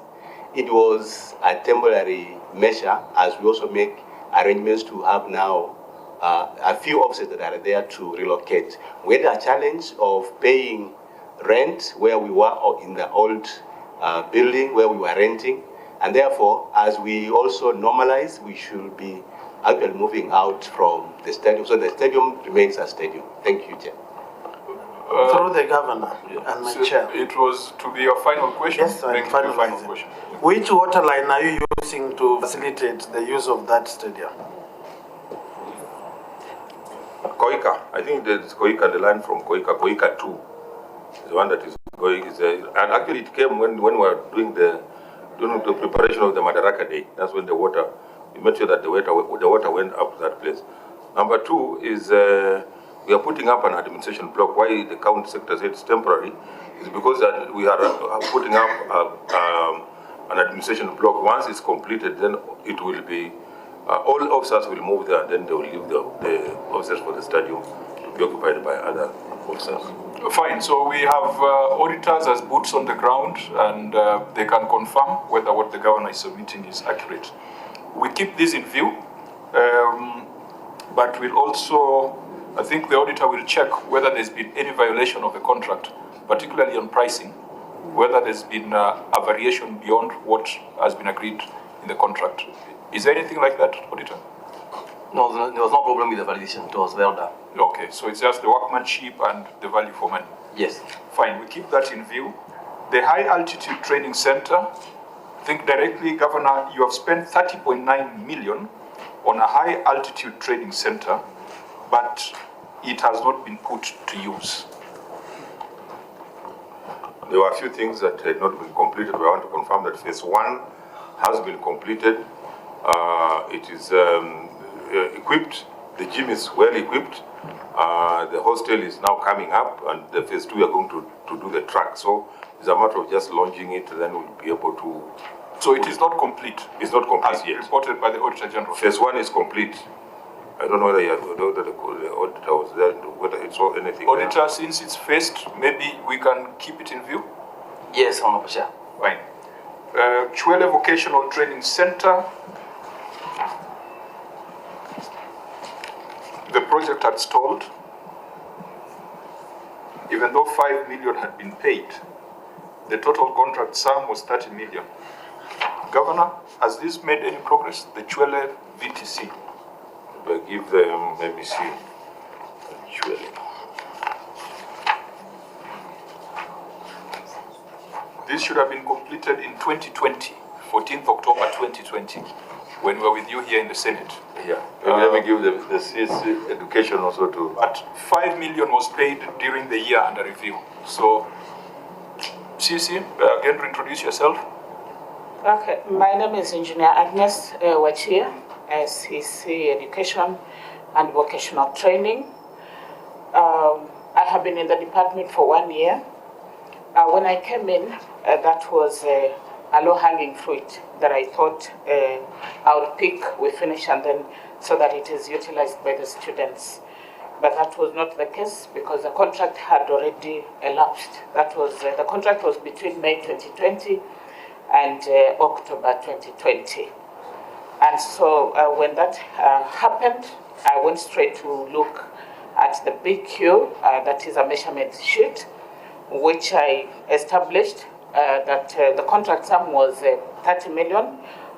We had the works done had already consumed 26 million. That informed the payment of that pending bill of 5 million. What we have done is that we terminated the contract, and we have plans, looking at the works that have remained, we have plans to retender and so that we can get somebody else to complete the works. Thank you. You have said there is value for money here. That is what That's what the auditor said in his report. And so what so what we want to hear from you is that in those terminations, because otherwise you're going to have bigger problems. So could you? I said that the works that had been done had consumed only 4 million remaining. It was 90%. Sorry? That should be 90%. Yes, what has been executed is that I may not get the measure, maybe a person can speak about that. But what we are doing is to identify money and so that we can complete just this. a minute. Maybe so you added them 5 million. We paid them a total of 31 million. Not 31 million. We have paid them about 20 million. But what has been executed is 26 million. Out of the 30 million? Yes. So that's roughly 90%. That's roughly 90%. Yes. Is that the actual project status? The QS can confirm that. So we expect that when you get a new contractor, we should be spending not more than 4 million shillings to complete. Yes, from what I've seen on the ground. With the QS. So do you have a budget for it? We are still trying to identify a budget for it in the 26-27 budgetary allocation. 26-27? I thought that's done. In the coming financial year, not this one. We do not have a budget for it in this 25-26. We do not have a budget for it. So you're saying this project will remain unutilized, incomplete, until the 27-28 financial year? We are actually utilizing it, but it is incomplete. Once it is completed, we shall fully utilize it. Governor, you just need 4 or 5 million to bring this to life. I mean, that's not a lot of money. It's the money you spend on Christmas tree lighting. I'm happy that MCA representations are here, because these are some of the things we put in the budget. Then when they go, they remove. So I hope that they can see that this is urgent and important that we are able to complete this year. Any comments on this, honorable members? Governor, just to advise you that the Senate had passed a motion last year to advise counties not to begin any new projects before you complete this. We understand the pressure that you might get from the MCS to begin new projects, for obvious reasons. But I think this one is very unfair, that you have almost gotten to the end of the contract itself, the construction itself. There is absolutely no reason why you can't get that 4 million shillings to complete the vocational training center before you begin any other.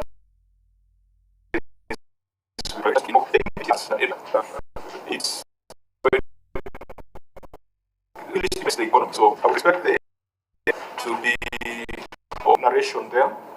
First of all, Auditor General, can you confirm that the budget for these residences are in line with the resolutions of the Senate? Yes, they are. For the governor's residence, we had capped it at 40 million. And for the deputy, we had capped it at 35 million. 35 million. Yes. So they're within the budget. Yes. So the problem here is that they have taken long to complete. Yes. For the governor's residence, it started on 14th of August 2023. Yes. So, Governor, this is your project. It's your project. Yes, it's my project. We've had a bit of challenge with the contractor. I think he got too many contracts. Therefore, his performance has been pushing him, but at least there's something going on now. What percentage? Oh, it's indicating 55%. Is that the percentage even as you speak? Yes, that's the percentage. Nothing has moved since no, December? 60, sorry. So the contractor is back on site? It's back on site, yes. Is that the same case for the deputy governor's residence? Yes. The contractor is back on site? Yes. Honorable members, unless there's an issue, we can keep this in view, considering that it's going on and we are prescribed.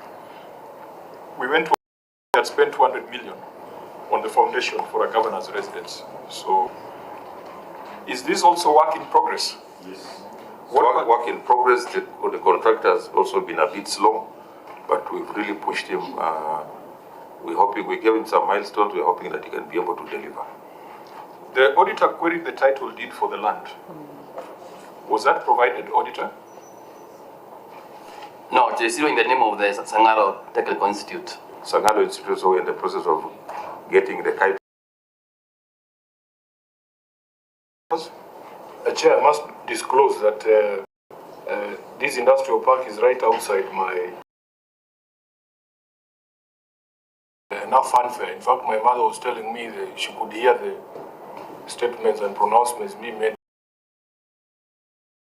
into her home for political reasons. But I was... If she attended. Just a minute. Yeah. In future, encourage her to attend. Chair, I can confirm. I saw with my own eyes in December. There was no contractor going on. I think the only things I saw there were toilets. And somebody will tell us that is manager to tell you the current position and what is happening. Unless you have built something in January when I left. But when I was there was nothing, Chair. Yeah, QS, first of all, is the contractor back on site? Yes, I wish to confirm, Chair. Work is going on as we speak? It's going on. What has been achieved so far? He has finished all the main builder's works. Now he's on the roof, fabricating the steel roof works. He has brought in the design for approval. We are giving him within this week for the final. You put it at what percentage? Right now he's at 60%. At 60%? Yes, Chair. Chair, I want to Senator ask, Wakam? why is the contractor slow? So that is what the public feels, comparing ourselves to Kakamega and other counties, Uasin. Why is the contractor slow? Chair, I imagine it was a bit of capacity challenges, but the way he has picked up now, I'm expecting the next 3 months to be out. The way he has picked up now?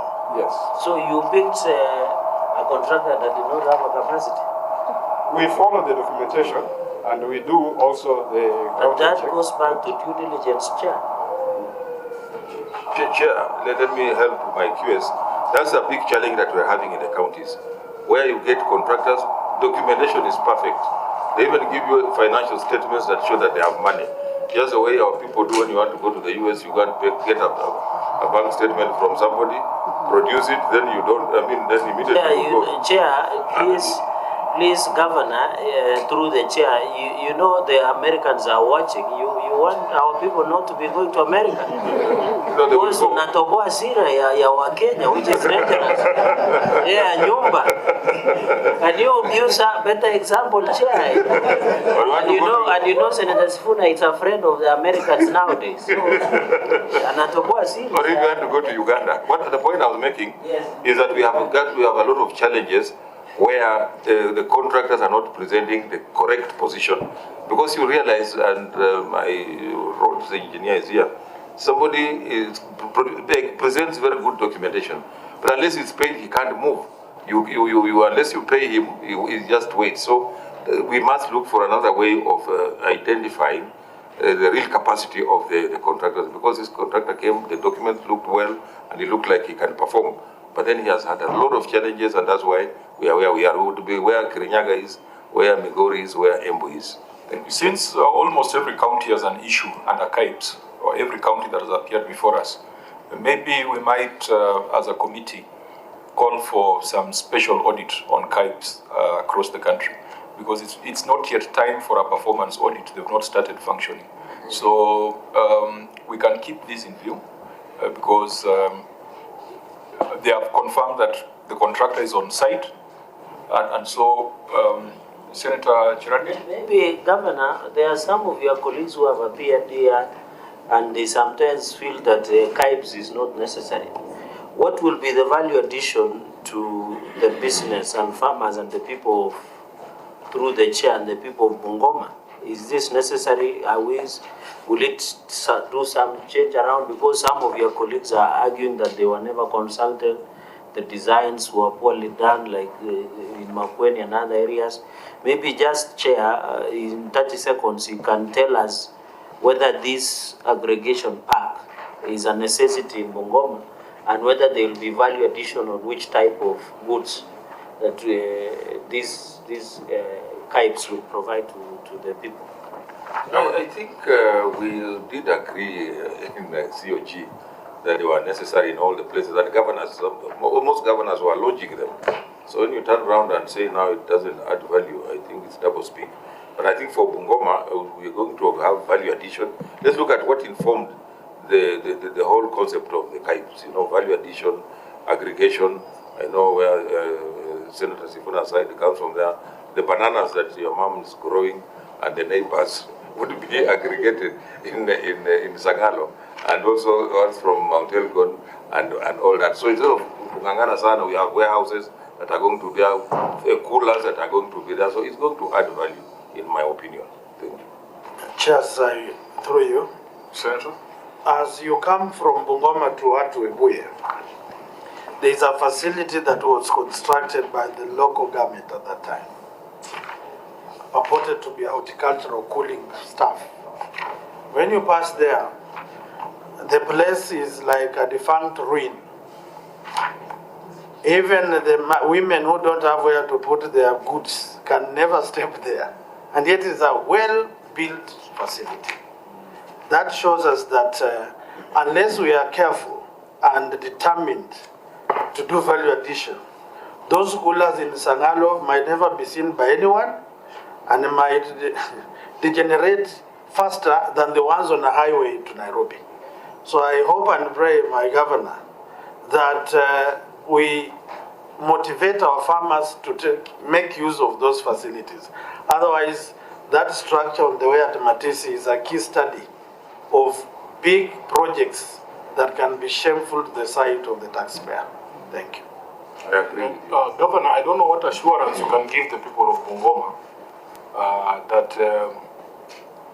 who feel that there's usually not adequate consultation, especially public participation, when we're doing these projects. There are people who fear that in the next few years, that Sangalo National Polytechnic or Bungoma National Polytechnic might lose all its land to these government projects that don't involve the community. I don't know what assurance you can give them as the governor of Bungoma. Governor? Yeah, we will ensure that we have public participation going forward, so long as it's proper public participation. Because I remember when I was a speaker here, we had that bill. I don't know that it went through the public participation bill, because again, my experience has been, everybody hires their own supporters to come and cheer or jeer, depending on what you are prosecuting. Then it ends up not even being a public participation exercise. But we'll consult with all the stakeholders to ensure that whatever we are bringing is part, they own it. Otherwise, if they don't own it, again, it can end up being an elephant. I don't know which color. It can be an elephant. Thank you, Chair. How much land did Sangalo cede for the KIPES? Sasita. How much was Sasita? It was mine. No? Because if you followed the recent... It was around 30 acres. Around 30 acres. Yeah, I wanted to. If you follow the contemporary conversations, the former Vice Chancellor of Kenyatta University addresses himself to such issues where institutional land is being hived off on executive orders. So we need to be careful about that. So we keep these KIPES view and move to the next issue. Of course, we'll make specific recommendations. The next issue is the Sangha to dual carriage. There's a detailed finding there by the Auditor General. There's an even more detailed list from the county, which is how many pages, Governor? 3 pages. So, taking note of the policies. Auditor General, your query value was finding here that implied loss of funds. Honorable Chair, no. So when you say that, for example, under Bill number 16, some bitumen, etc. had not been done. If it had not been done, had it been invoiced? No. When you say that concrete works, including a footbridge costing 50 million, had not been done, had it been invoiced? No. So all the issues you have raised there, Bill 16, 17, 20, 26, street lighting, was done by another state agency. Yes. Did the county also pay? No. For street lighting? No. So in your observations, you are just raising variations in the BQs? Which ought to have been done. For that 24.2 million, the BQ had not been revised to remove that item. What's the process of revising the BQ? They need to be subjected to evaluation committee. Governor, was that done? Roads.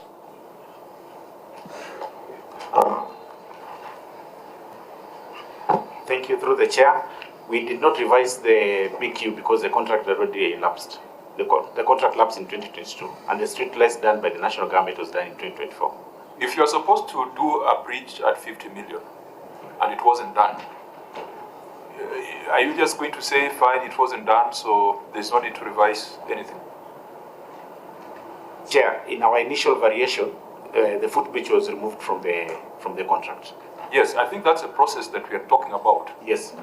So we did an evaluation, and the variation committee was there, and the footbridge was removed. So why did you explain that to the auditor? Was that you should have done that?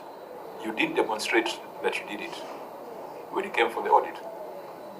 Unless it was not supplied with the variation contract. Auditor General, am I asking what you asked, or I'm asking for new information? Yes, we are doing the same. We did the same ourselves, and that was not explained. It was not explained? Yes. So we take, for instance, the 50 million bridge. You see, the public will conclude that the governor ate the bridge. I was going to ask if the county government now says a footbridge at Chekube is not necessary. Is that what you're saying? No, Chair. When the contract was being varied, there are quantities that were removed. One footbridge. That's not the question. Do the people of Bungoma, Chair, there's a very busy market that's on the road there. Do the people of Chekube there still need a footbridge on that road? Yes, they need a footbridge, and in our submission and handover of the road to Kenya, those are the part of the quantities or scope of work that we told them to do. Through the chair, I want to ask, and I don't know if this works. You know, the people are back on that road, and the public does not even understand who is working. When did this agreement, or when did Kenya take over this facility? When a contractor had not done what we agreed that he should do, and looking at the millions, 1.something billion given to them, they have not done what we had expected them to do. Is it in order? We have no, even the street lights, as you say, they are concrete posts funded by the national government during Madaraka, consuming a lot of our taxpayers' money. There is no cabro around that road for people to walk. The drainage is pathetic. There are no rails. My friend, how can we allow such people to go scot-free and just hand over a 6-point-something kilometer to national government? Governor? And who are these evaluation committee? We need to know them. Under whose instructions are they following to change that thing?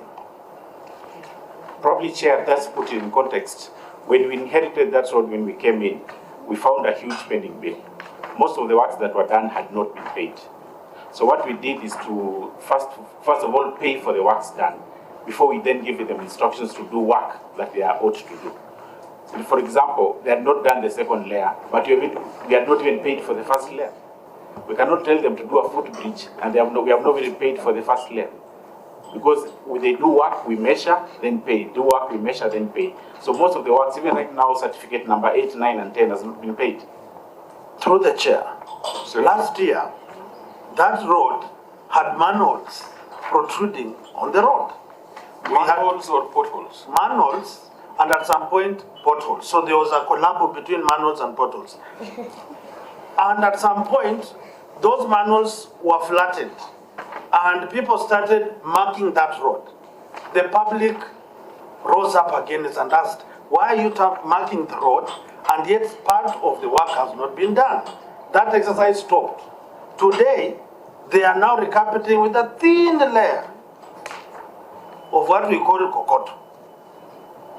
Looking at the sides, no drainage. On the side of West Kenya, Mteremuko, down West Kenya, that water is bringing down people's houses. We cannot allow the contractor to go scot-free. If it's a Chinese honorable chair, the Chinese fella must be brought to be seen in public so that people know this is the Chinese person who is taking off with our money. Thank you, Chair. So Chair, for the record, you see the Chinese was pointing at me. I'm not the Chinese, right? No. By the way, don't suspect yourself. You know, in the elections of 2022, I might not have followed the conversation in Bungoma because I was also looking for my own seat. But I remember this dual carriageway being a very hot button issue. I don't know if the governor can jog our memory about what he said he would do and whether he has done what he promised on this dual carriageway. Governor, what I promised was to hand over that road to Kenya, which we have done. From the initial senators, no. You seem to know much more than the governor is. That's what I promised to do. That first of all, that was not our road. The road belonged to Kenya. For the county government to have put money, to have budgeted for about 1.9, that can do several roads. And that's what I used to say. That was wrong to have put that kind of money on a 6 kilometer road from Nani, Musikoma to Kandui. And I said it was wrong. And I said I will hand over to Kenya, which I have done. It has had a lot of issues. Even the workmanship was poor and the designs were wrong. In fact, my two senators know. To turn, you have to go all the way to see where before you turn. But now we could not just abandon it the way it was. We have handed over to the right people to complete it, and that's what I promised. Although it has all those challenges, Honorable Senator. It's what class of road is it? Is it a C or a B class? Class C. It's a class C, yeah. Which should be a national government road. Yes, it is. Now, Senator Wakoli, it is our power. We have it in our power to compel anybody who needs to appear before us or who needs to be seen in public. We have that power. So without sounding like we are profiling Chinese contractors, I don't think that should go on record. Whoever it is, whether it's a local contractor or an international contractor, if there is going to be an efficient and smooth transition in the county governments, let that transition be smooth and efficient in all arms of government. Okay, so can we leave the matter there? Rehabilitation of Sio Mayanja, Silila, and Nandikwa rivers. We had looked at this earlier. We feel that this is a matter that you can allow the county assembly to look at, because you are saying you spent 5.9 million on trees, and then the seedlings did not survive. I don't know what decision we should make in Nairobi, because from that alone we would suspect foul play. But I'm sure that these seedlings were planted in wards represented by these members. They could be in a better position to establish. Unless, members, you think that we want to go and visit the river to see the trees and seedlings. Governor, you remember the story of one of your colleagues who put fingerlings in the river. Then they swam to the next county. Is this a similar case? But I don't think it's similar. But it's maybe like you have rightly said, the members of the county assembly are on the ground.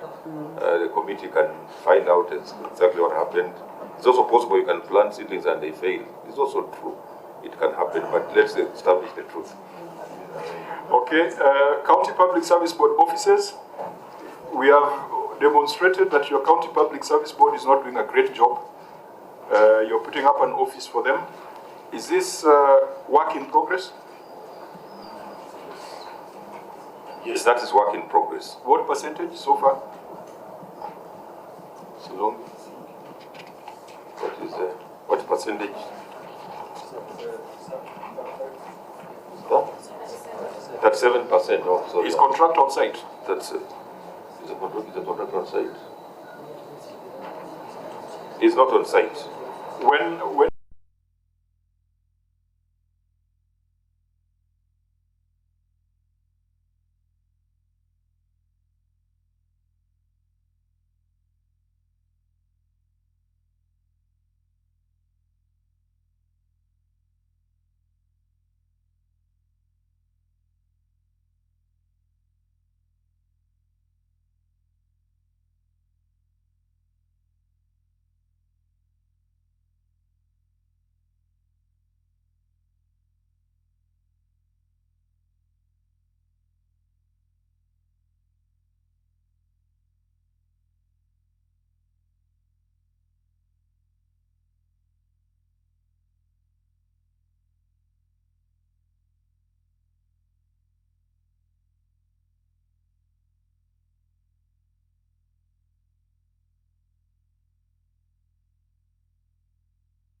only stones were there and nothing else.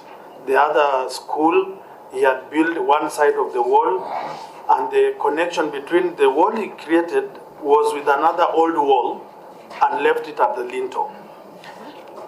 You can also cite other various institutions that have poorly been handled. It is in public notice in Bungoma. I was in Mrefu Primary School, where the workmanship was poor. The class, I think, was built 2019. The floor is not there. There are no chairs. There are no tables. And the matter is all over. There is another institution called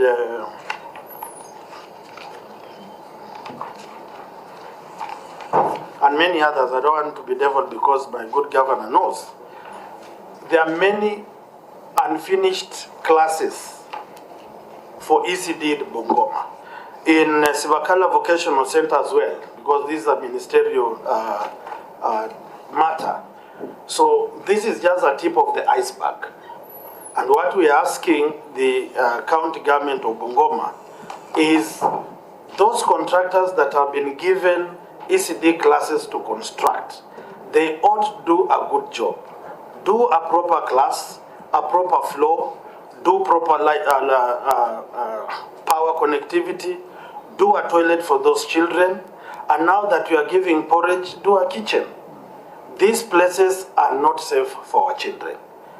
And this is a key example of many other areas. I will be tabling a report at the Senate and also with my governor, so that proper work is done. And those contractors that have not done a good job, they must be called to order and apprehended.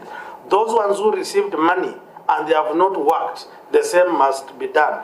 Those people who have approved payment for projects that have been done badly, they must also be called to order. Because it seems it is a systemic problem, both from the contractor side and people in government who are working under you. So I want to request, as you share with us, you also shed light and give our people hope that we will not continue having this. There are also schools. Some have got chairs and some have not got chairs. When you look at your report of work done, some places you say delivered, chairs delivered everywhere, or teaching aids delivered everywhere. But when you go to the ground, it is not everywhere. And these are matters that the public is listening and watching you speak, or your people speak. And they put us to answer these questions. Are we doing our oversight properly, or we're simply chair members in the entire process? So this is just a tip of the iceberg that has propped up here, that we need to escalate and call to order this particular. Thank you. The good thing is that the Senate Education Committee is running an inquiry on ECD centers across the country. And I think they will do a much more detailed analysis on some of these things. But it should worry you that ECD classes are coming up in a financial audit report. Yes, Senator? I have attended this ECD by Education Committee, but they look more into school feeding program and curriculum. They don't look to the aspects of construction or and quality works of what, there are people who call it ECD classroom, others call it ECD center, where you're having the classroom, the teaching staff room, the ablution block or toilets, and also maybe the sleeping area for the young kids. So, Chair, I think on the issue of viability of construction, we must look as a committee because they are more focused on school. Okay, thank you. I think a few broad issues, actually, yes. There are even projects that you have done, several years they have not been open, like your classes in Bungoma DB. 2 years down the line, there are padlocks on the doors. The other children are piled in one class or two by the public ECD teachers. So it means that when we construct classes, they must be opened, pupils must occupy with the right tools and equipment, with the right teachers who are paid properly on time, and the rest. I think the others will pursue the committee. Okay. Now, Governor, let's come back to the report. I just wanted the Senator to lay the background. He'll pursue some of these things through the Education Committee, but we'll pick the ones that we can. Having these things of pit latrines appearing in your audit report and getting escalated to the Senate, what are you doing to ensure that these things do not recur? Let me say this. Continuity is very important. During my first term as the governor of Bungoma, we had a standardized model of ECD classrooms. And those who want to be genuine can bear witness. If you go, you'll find that we had ECD classrooms with blue iron sheets. And you can easily tell from any school that this is an ECD classroom built by the county government of Bungoma. When my successor came, he changed the approach and put more money on functions that were not county functions, on scholarships and bursaries, and therefore abandoned most of these ECD constructions and vocational training. When we came back, we found that a lot of those contracts had also been given out, and contractors have not been paid, and therefore that's why some of them they will go and put padlocks and say we must be paid before we hand over the classrooms. So what we are doing now is to get back, and my focus has been that let us get back to what is our what's in our schedule for what does it say we do, and that's why when I initiated that there was a bit of resistance, there was a bit of was thrown here and there, so that we reduce now. In fact, what the control of budget did say that about scholarships and bursaries, let us focus on what is ours, so that we build standard ECD classrooms, we equip them, and also give materials to be supported there. I want to maybe thank my senator for the oversight, but I also want to ask him that when you get that kind of report, the forums that you also address, so that doesn't appear like maybe infighting, you can raise it with me without maybe raising it in a funeral or in a forum that is not very pardon? So that then we are not forced to also respond. Because the way you have done it, the way the report that you're having, that's very, very important, because it will come, then we respond in a manner that we want to respond, then we see how we get our way forward. But I must admit that there has been a bit of breakdown in terms of the standards of the classroom, the ECD classrooms that we have been putting up. And just like you have rightly observed, I also do not expect that things like latrines and whatever will get here, but you have already given a way forward on what should be done, the effectiveness of the audit committees at the county level, so that these things are not escalated to the Senate. Okay, so I want us to come to Chair, just honorable members. an observation, just 30 seconds observation. You remember, Governor, it was in Gishu. There were children that were using pit latrine, and unfortunately they fell into. In as much as these two pit latrines and other that has been raised in question number 22 and 23 has been escalated, why don't you change the design of the latrines? Because these are young ones, you can imagine, Chair, and there were casualties in Tarbo constituency over having pit latrine in a preschool. So why don't you change, now that we are saying the former governor diverted money to some other programs, why don't you change the design so that we protect our children? Point made, Senator Okoli. Thank you very much. First, I want to correct my good governor that when I've been raising these matters, I've not attended a funeral. So my good Lord knows that I've not articulated issues of the children in the funeral. Number two, when we stand in public to celebrate achievements, the same public will want us as oversights to talk about challenges in public. Key study, Honorable Chair, I attended the oversight meeting in Brangasi, Vocational Training Center, and in that meeting unannounced, about 1,500 people came, and they were arguing about capitation. They were talking about tools. They're even blaming your principal for eating money. I had to give him an opportunity to defend himself because they wanted him to leave. And they were raising matters of money, that in 2016 they got capitation, 2023 they got capitation, and then 2026 they got capitation. So they were asking the teachers that are cheating on board, after that 2016, they stopped up to 2013, up to 2023. Then from 2023, that's when they got money in 2026. So as a leader, I have to listen to their concerns and definitely raise the matter to those concerned. And therefore, it cuts across the county, and you know, your minister is here. The monies for capitation was sent the other day to our institutions. So you look at the money versus the need of the institution, then the principals are left not knowing what to do with the little resources. So it is not in bad faith that we talk about this. It is how we take it and how we turn it to make it useful to the person at the grassroots level and even make your legacy project a success. So I call upon the people you work with, my good governor, to be telling you the truth on time so that people don't start harassing your teachers at the grassroots level that after 2023, they have never been paid. Where is our money? And my good ministers, Senator, as I finish, Chair, I think my good MCS kindly assist us to ensure that the money is going to vocational training centers flows consistently, so that those young people who cannot go to Sangalo National Polytechnic or Ukisiwa can have a lifeline to be trained for free through capitation by the county government.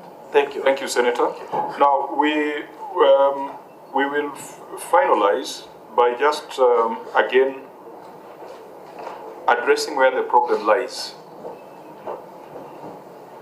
The last finding there by the Auditor General is failure to take action on issues raised by the internal and external auditor by the management.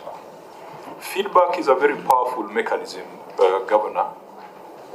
You are an expert in public administration, but you know that feedback, they say, is a breakfast for champions. So whatever your senator is saying, that is feedback. It should be taken positively. And Senator, you don't need to apologize for speaking about these things, because as a leader, you can, whatever forum you have, you can address it. So I don't want you to be apologetic. But the formal feedback, there was an internal auditor in this delegation. Where is the internal auditor? Because this is where the problem lies. If what the internal auditor recommends is not taken into account, then we end up with 38 issues, which take us almost 5 hours in Nairobi. Internal auditor, could you let us know whether your audit charter has been approved?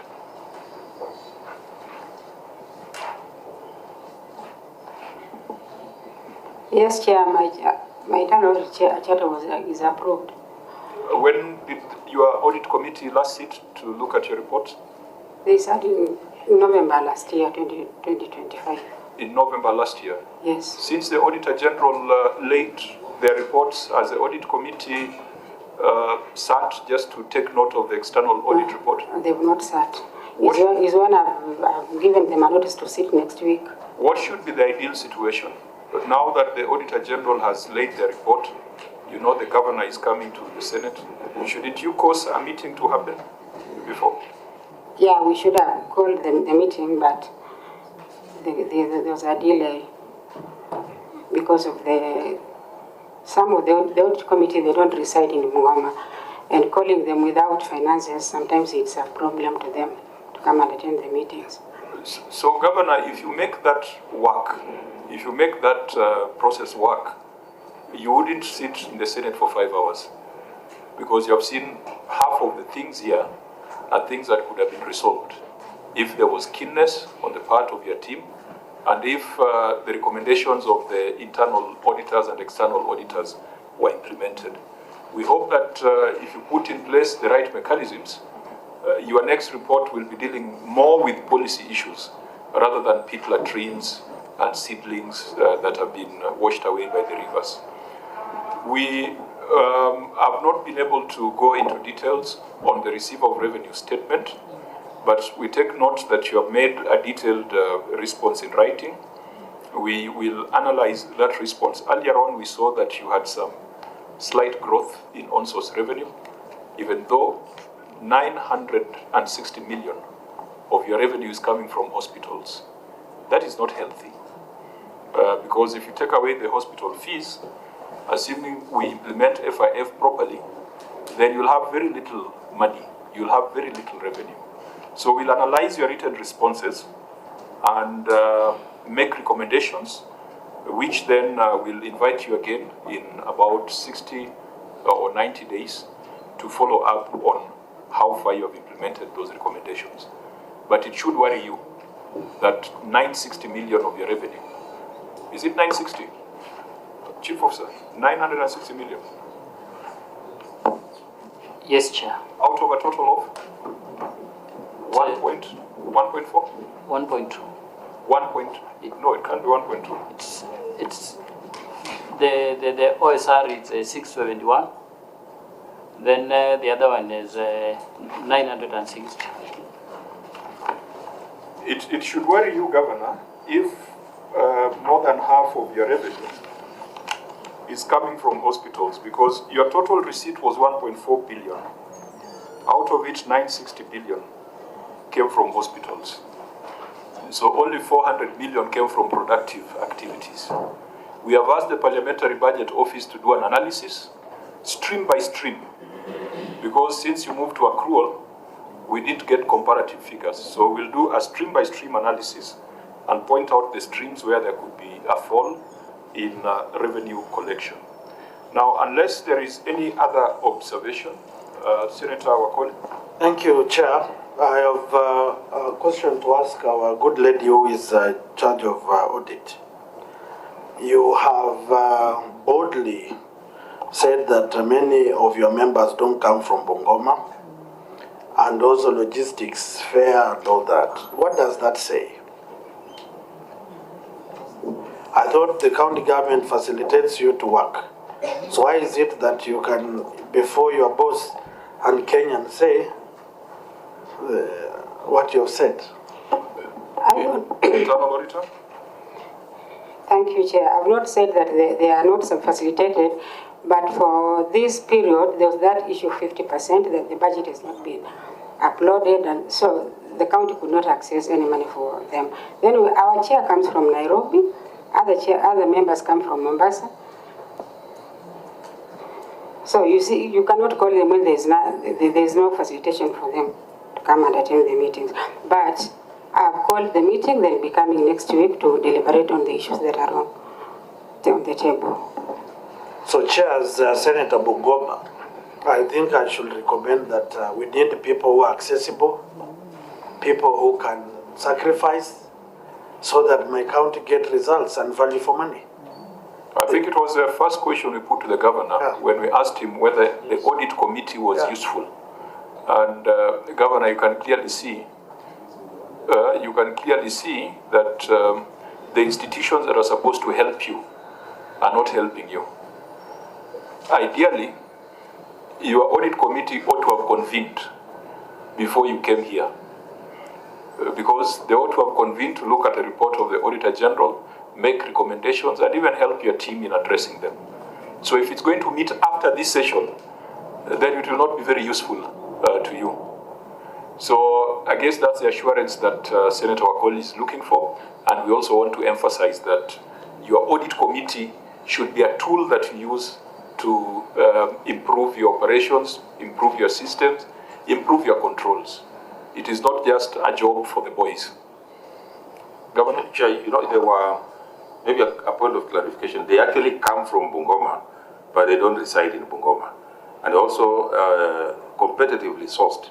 But I know, like you said, maybe the challenges of, we had a bit of challenges in terms of cash flow, and that delayed a bit of meeting. But that's not to say that they should not be more active and more useful than they have been. Thank you, Chair. Okay, any other observation, honorable members? Now, Governor, I will give you an opportunity to make closing remarks. And Senator Wakoli, if there's still something that has not been said, we will donate our time to you for the closing remarks. So, Governor, your closing remarks. Thank you so much on behalf of the team from Bungoma. I want to thank you and all those who are here. And just to say it has been a very interactive session. This is the way it should be. We come here to improve on where we have weaknesses and also to point out areas that need more emphasis the way we have done. I think there's a lot of improvement. I remember during my first term, it was very acrimonious. Sometimes it would even turn physical. But when I also came around as a speaker, I tried to create an environment where we come and have this kind of cordial discussions and engagements which improve devolution at the end of the day. So I want to say thank you. The areas you have pointed out, I'll take it upon myself to take action where I need to take action and to improve. And maybe next time when we appear here, you will not see the same issues that have been raised in this audit discussions. Thank you, Chair. Thank you, Governor. County Assembly, I ought to have given you an opportunity to say something if there was anything you needed to say before the Governor. Chairman, is there anything you want to say? Very, very brief closing remarks. Oh, thank you, Chair. First, I would like to thank the interlocution or the work we have done today. First, I would like to appreciate the invitation.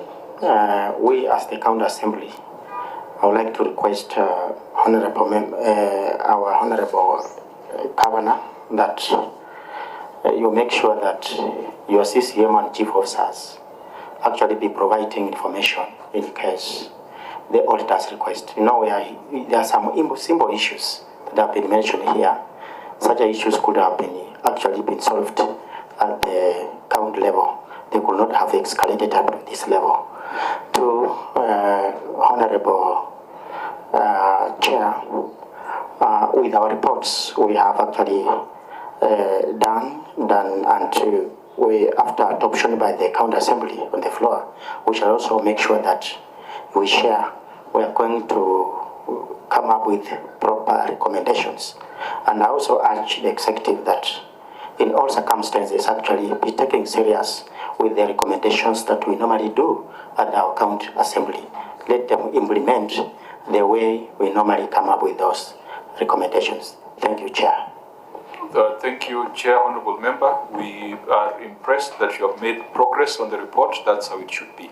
Ideally, maybe governors should first clear with the County Assembly before they come to the Senate, so that we are not asking the same questions at both levels. Ultimately, we'll get there. Honorable Wakoli. Thank you. Well, thank you, Chair, for this opportunity. I want to appreciate my governor and the team for coming through the leadership of our Chair. I hope that the detailed interrogation that we have had will have a positive impact in our various departments and committees and be able to transform our county into an icon of devolution. So I'm looking forward for a serious reawakening and therefore making our people proud. So I wish you journey masses back home. We will meet there and continue making Bungoma great. Thank you. Thank you, Senator and Governor. Just in closing, we consider you too big to fail. You have been a governor, a senator, speaker, governor again. If you do not succeed, then it will be an indictment on the senators who want to be governors. And this room is full of them, from Kitui to Vihiga, to Nandi, to Bungoma. All of them would want to go and serve in the counties. But if the former Speaker of the Senate cannot be successful, then it will give a bad name to those who have been in the Senate. So you must succeed, and we will help you succeed. We will push you to succeed. We will whip you to succeed. You have no option. And the people of Bungoma should also be able to enjoy the fruits of devolution. I've just been joined by the chair of the Public Investment Committee, the Senator Osotsi, Senator from Vihiga. Senator Osotsi, we were doing our closing remarks, but since you're here, you can go on record. Chair, I didn't come to attend this meeting. I came to share something with you. But I'm Godfrey Osotsi, Senator Vihiga County. Welcome. You are welcome. He's also the deputy leader of a party, just like the governor. I think he used to be the deputy leader of a party. I am still the deputy party leader of the second oldest party in the Republic of Kenya, called Ford Kenya.